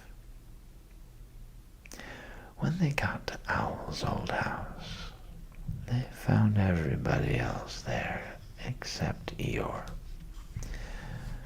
Christopher Robin was telling them what to do, and Rabbit was telling them again directly afterwards, in case they hadn't heard. And then they were all doing it. They had got a rope and were pulling Owl's chairs and pictures and things out of his old house so as to be ready to put them into his new one. Kango was down below, tying the things on and calling out to Owl, "You won't want this dirty old dishcloth anymore, will you? And what about this carpet? It's all in holes." And Owl was calling back indignantly, "Of course I do. It's just a question of arranging the furniture properly. And it isn't a dishcloth, it's my shawl." Every now and then Roo fell in and came back on the rope with the next article, which flustered Kanga a little because she never knew where to look for him. So she got cross with Owl and said that his house was a disgrace, all damp and dirty, and it was quite time it did tumble down. Look at that horrid bunch of toadstools growing out of the floor there. So Owl looked down, a little surprised because he didn't know about this, and then gave a short, sarcastic laugh, and explained that that was his sponge, and that if people didn't know a perfectly ordinary bath sponge when they saw it, things were coming to a pretty pass.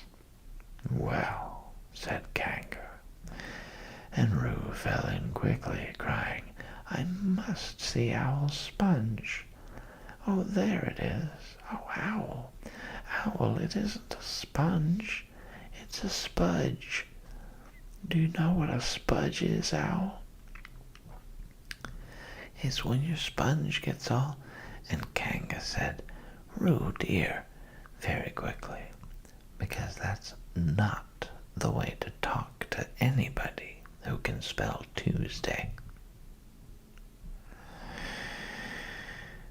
But they were all quite happy when Pooh and Piglet came along, and they stopped working in order to have a little rest and listen to Pooh's new song. So then they all told Pooh how good it was, and Piglet said carelessly, "It is good, isn't it? I mean, as a song." "And what about the new house?" asked Pooh. "Have you found it, Owl?" "He's found a name for it," said Christopher Robin, lazily nibbling at a piece of grass. "So now all he wants is the house." "I am calling it this," said Owl importantly, and he showed them what he had been making. It was a square piece of board with the name of the house painted on it. The Wallery.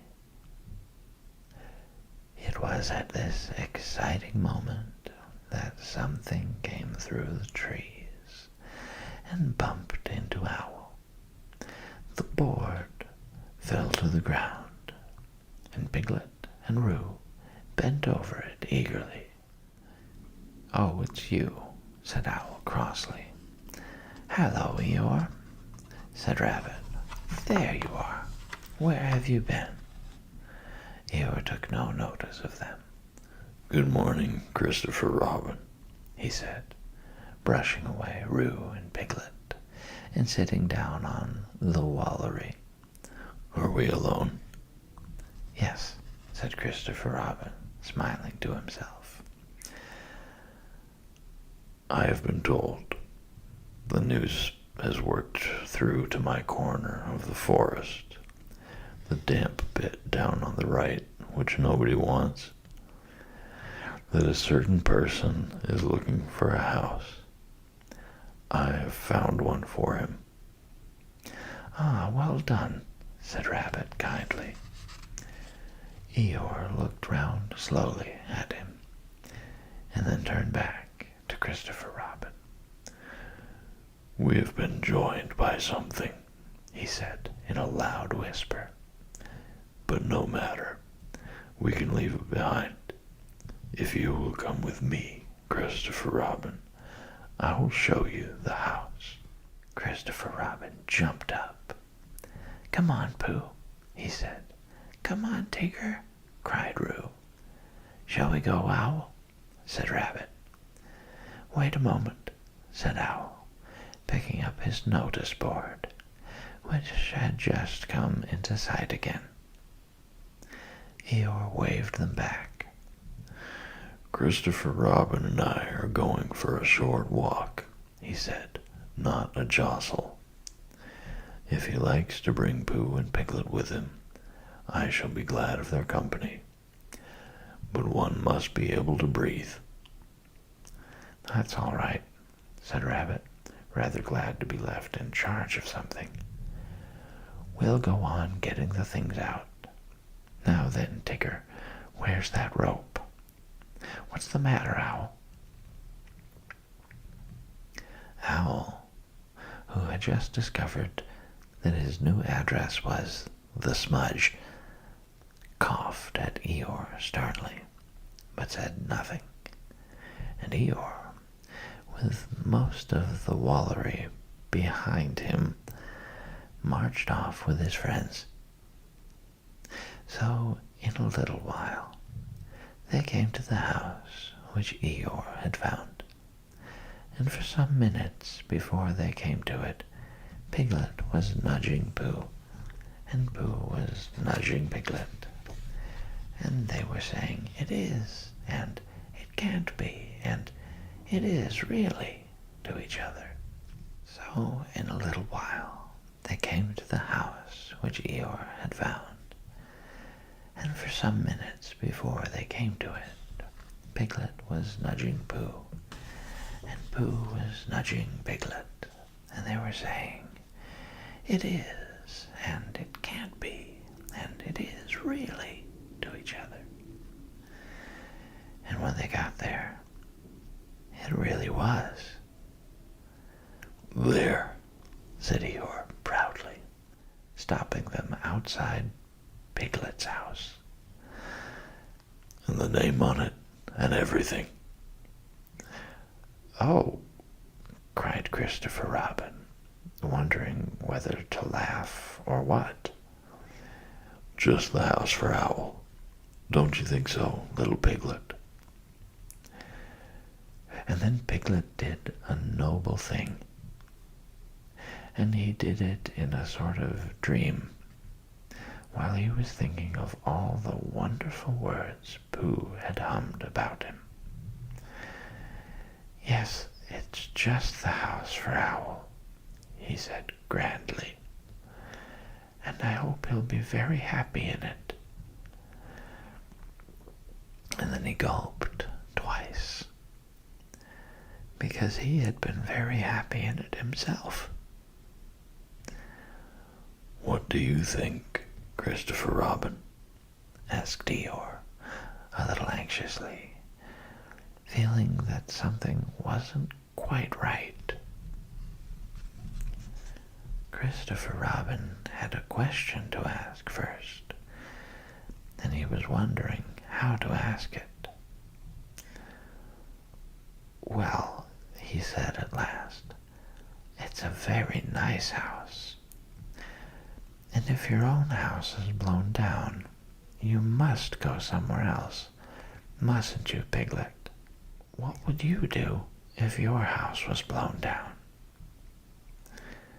Before Piglet could think, Pooh answered for him.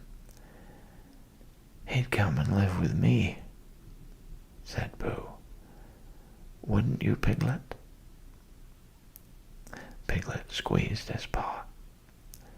"Thank you, Pooh," he said. "I should love to." Oh, welcome back. This is Sleepy Reader.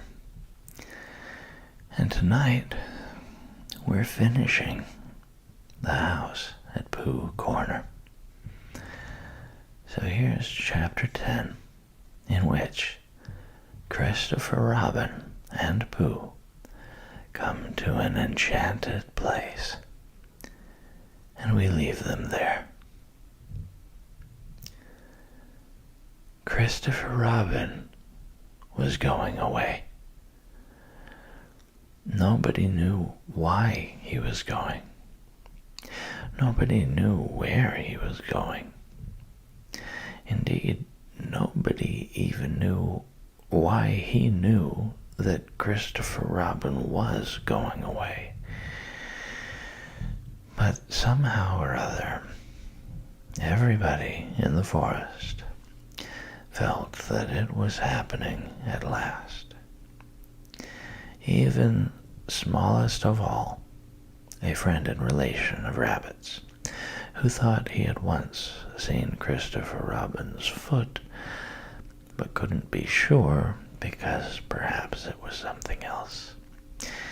Even S of A told himself that things were going to be different, and late and early, two other friends and relations said well early and well late to each other in such a hopeless sort of way that it really didn't seem any good waiting for the answer.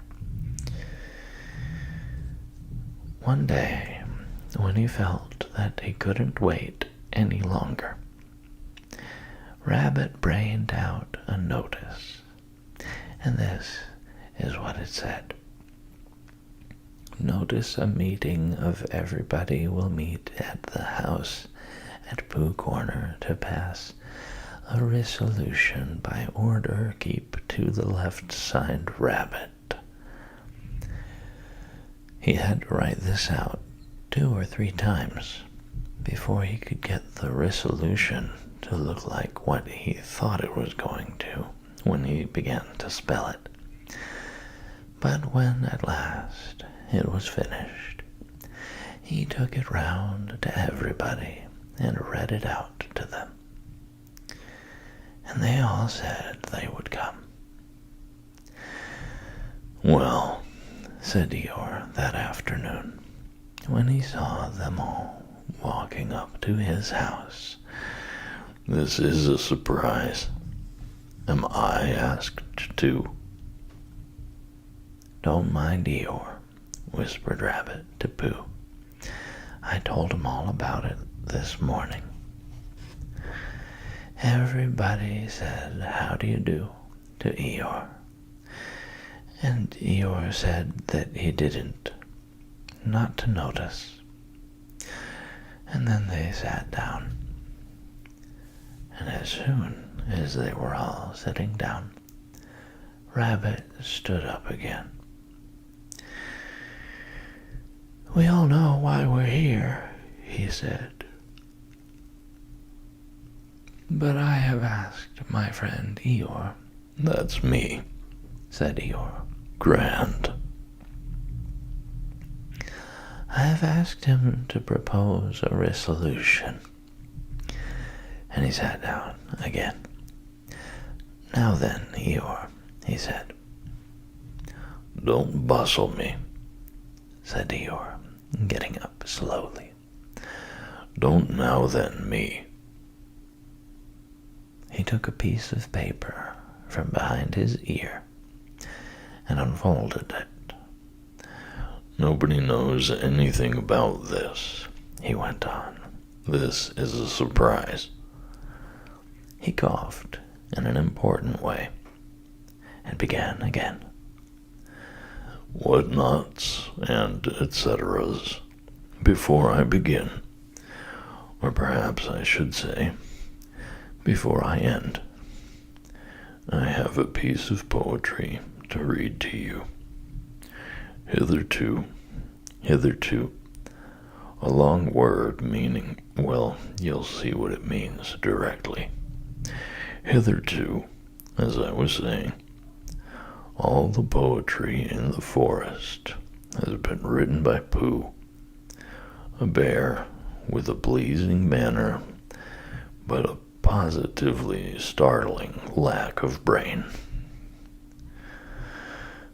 The poem which I am now about to read to you was written by Eeyore, or myself, in a quiet moment. If somebody will take Roo's bullseye away from him and wake up Owl, we shall all be able to enjoy it. I call it poem.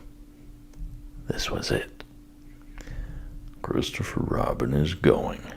At least I think he is. Where? Nobody knows. But he is going. I mean, he goes. To rhyme with nose. Do we care? To rhyme with where? We do. Very much. I haven't got a rhyme for that is in the second line yet. Bother. No, I haven't got a rhyme for bother. Bother. Those two bothers will have to rhyme with each other. Bother. The fact is, this is more difficult than I thought. I ought, very good indeed, I ought to begin again, but it is easier to stop.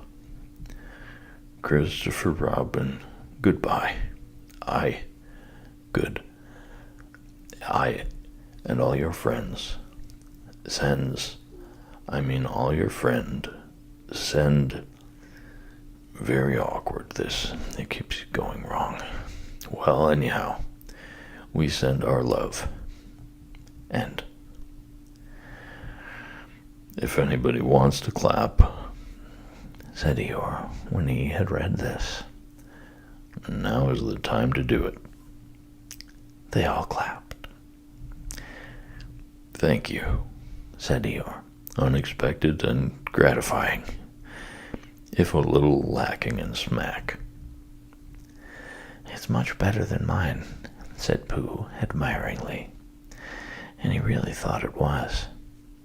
Well, explained Eeyore modestly, it was meant to be. The resolution, said Rabbit, is that we all sign it and take it to Christopher Robin. So it was signed Pooh, Piglet, WOL, EOR, Rabbit, Kanga, Blot, Smudge, and they all went off to Christopher Robin's house with it. Hello, everybody, said Christopher Robin. Hello, Pooh. They all said hello, and felt awkward and unhappy suddenly, because it was a sort of goodbye they were all saying, and they didn't want to think about it. So they stood around and waited for somebody else to speak, and they nudged each other and said, "Go on." And gradually Eeyore was nudged to the front, and the others crowded behind him. "What is it, Eeyore?" asked Christopher Robin. Eeyore swished his tail from side to side so as to encourage himself, and began.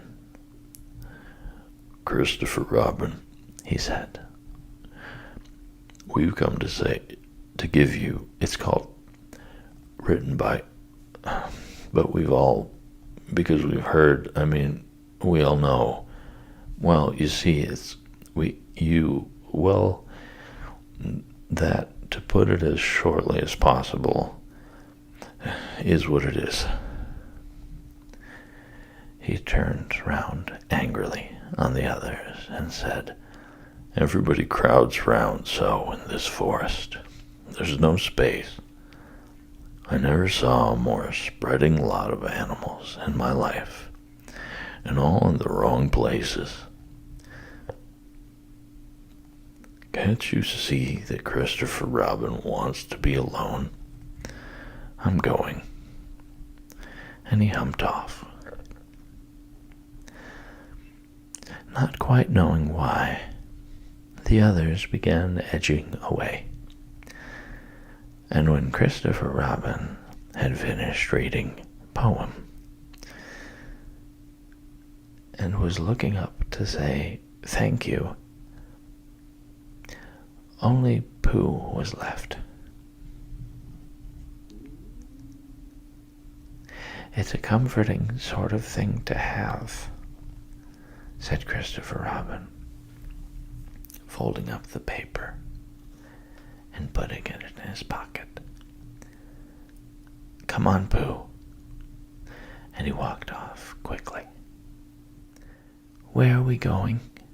Said Pooh, hurrying after him, and wondering whether it was to be an explorer or a what shall I do about you-know-what. Nowhere, said Christopher Robin. So they began going there, and after they had walked a little way, Christopher Robin said, What do you like doing best in the world, Pooh? Well, said Pooh, what I like best. And then he had to stop and think, because although eating honey was a very good thing to do, there was a moment just before you began to eat it, which was better than when you were, but he didn't know what it was called.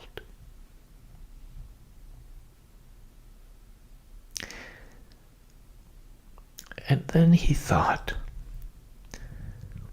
that being with Christopher Robin was a very good thing to do.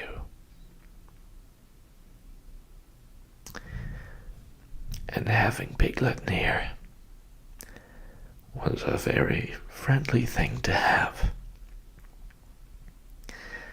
And so, when he had thought it all out, he said,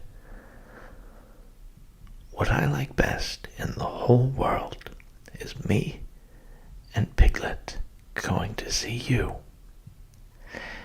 And you saying, 'What about a little something?' And me saying, 'Well, I shouldn't mind a little something, should you, Piglet?'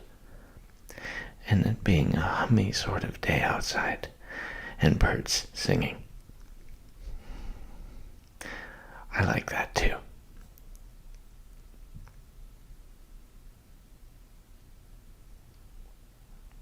Said Christopher Robin. "But what I like doing best is nothing." "How do you do nothing?" asked Pooh, after he had wondered for a long time. "Well, it's when people call out at you just as you're going off to do it. 'What are you going to do, Christopher Robin?' And you say, 'Oh, nothing.' And then you go and do it." "Oh, I see," said Pooh. "This is a nothing sort of thing that we're doing now." Oh, I see," said Pooh again. "It means just going along, listening to all the things you can't hear, and not bothering." "Oh," said Pooh. They walked on, thinking of this and that, and by they came to an enchanted place on the very top of the forest, called Galleon's Lap, which is 60-something trees in a circle. And Christopher Robin knew that it was enchanted, because nobody had ever been able to count whether it was 63 or 64. Not even when he tied a piece of string round each tree after he had counted it. Being enchanted, its floor was not like the floor of the forest, gorse and bracken and heather, but close-set grass, quiet and smooth and green. It was the only place in the forest where you could sit down carelessly without getting up again almost at once and looking for somewhere else. Sitting there, they could see the whole world spread out until it reached the sky. And whatever there was all the world over was with them in Galleon's lap. Suddenly, Christopher Robin began to tell Pooh about some of the things people called kings and queens, and something called factors, in a place called Europe, and an island in the middle of the sea, where no ships came, and how you make a suction pump, if you want to, and when knights were knighted, and what comes from Brazil. And Pooh, his back against one of the 60-something trees, and his paws folded in front of him, said, "Oh, and I didn't know," and thought how wonderful it would be to have a real brain which could tell you things. And by, Christopher Robin came to an end of the things and was silent. And he sat there looking out over the world.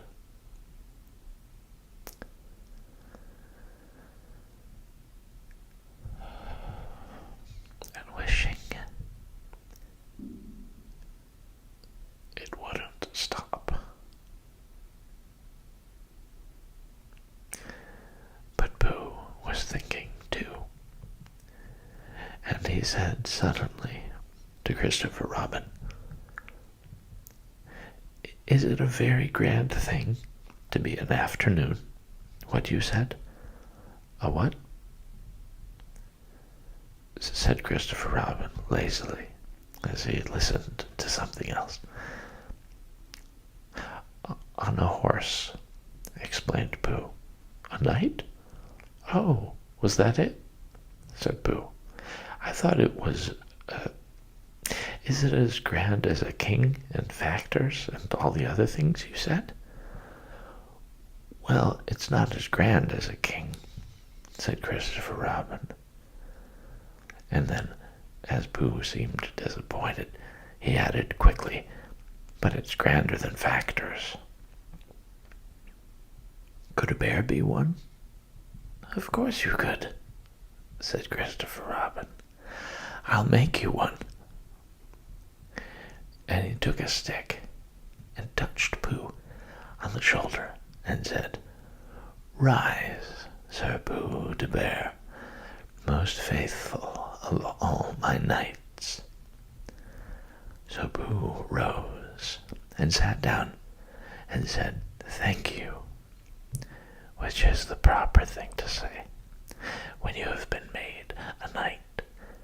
And he went into a dream again, in which he and Sir Pomp and Sir Brazil and Factors lived together with a horse and were faithful knights, all except Factors, who looked after the horse, to good King Christopher Robin. And every now and then he shook his head and said to himself, "I'm not getting it right." Then he began to think of all the things Christopher Robin would want to tell him when he came back from wherever he was going to. And how muddling it would be for a bear of very little brain to try and get them right in his mind. So perhaps, he said sadly to himself, Christopher Robin won't tell me anymore.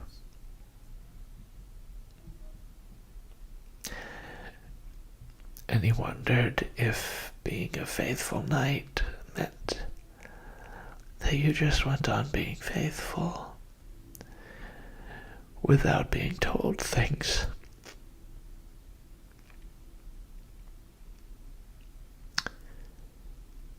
Then, suddenly again, Christopher Robin, who was still looking at the world with his chin in his hands, called out, "Pooh."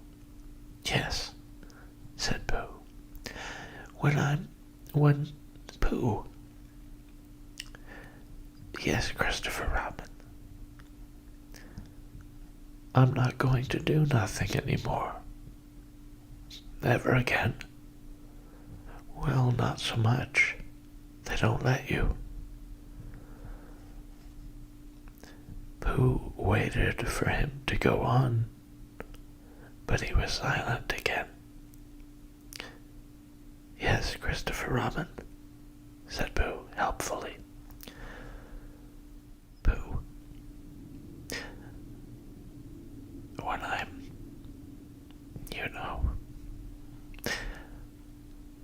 when I'm not doing nothing, will you come up here sometimes? Just me? Yes, Pooh. Will you be here too? Yes, Pooh. I will be. Really. I promise I will be, Pooh. That's good, said Pooh. Pooh. Promise you won't forget about me. Ever. Not even when I'm 100. Pooh thought for a little. How old shall I be then? 99. Pooh nodded. I promise, he said. Still with his eyes on the world, Christopher Robin put out a hand and felt for Pooh's paw. Pooh, said Christopher Robin earnestly, if I'm not quite... He stopped and tried again. Pooh, whatever happens, you will understand, won't you?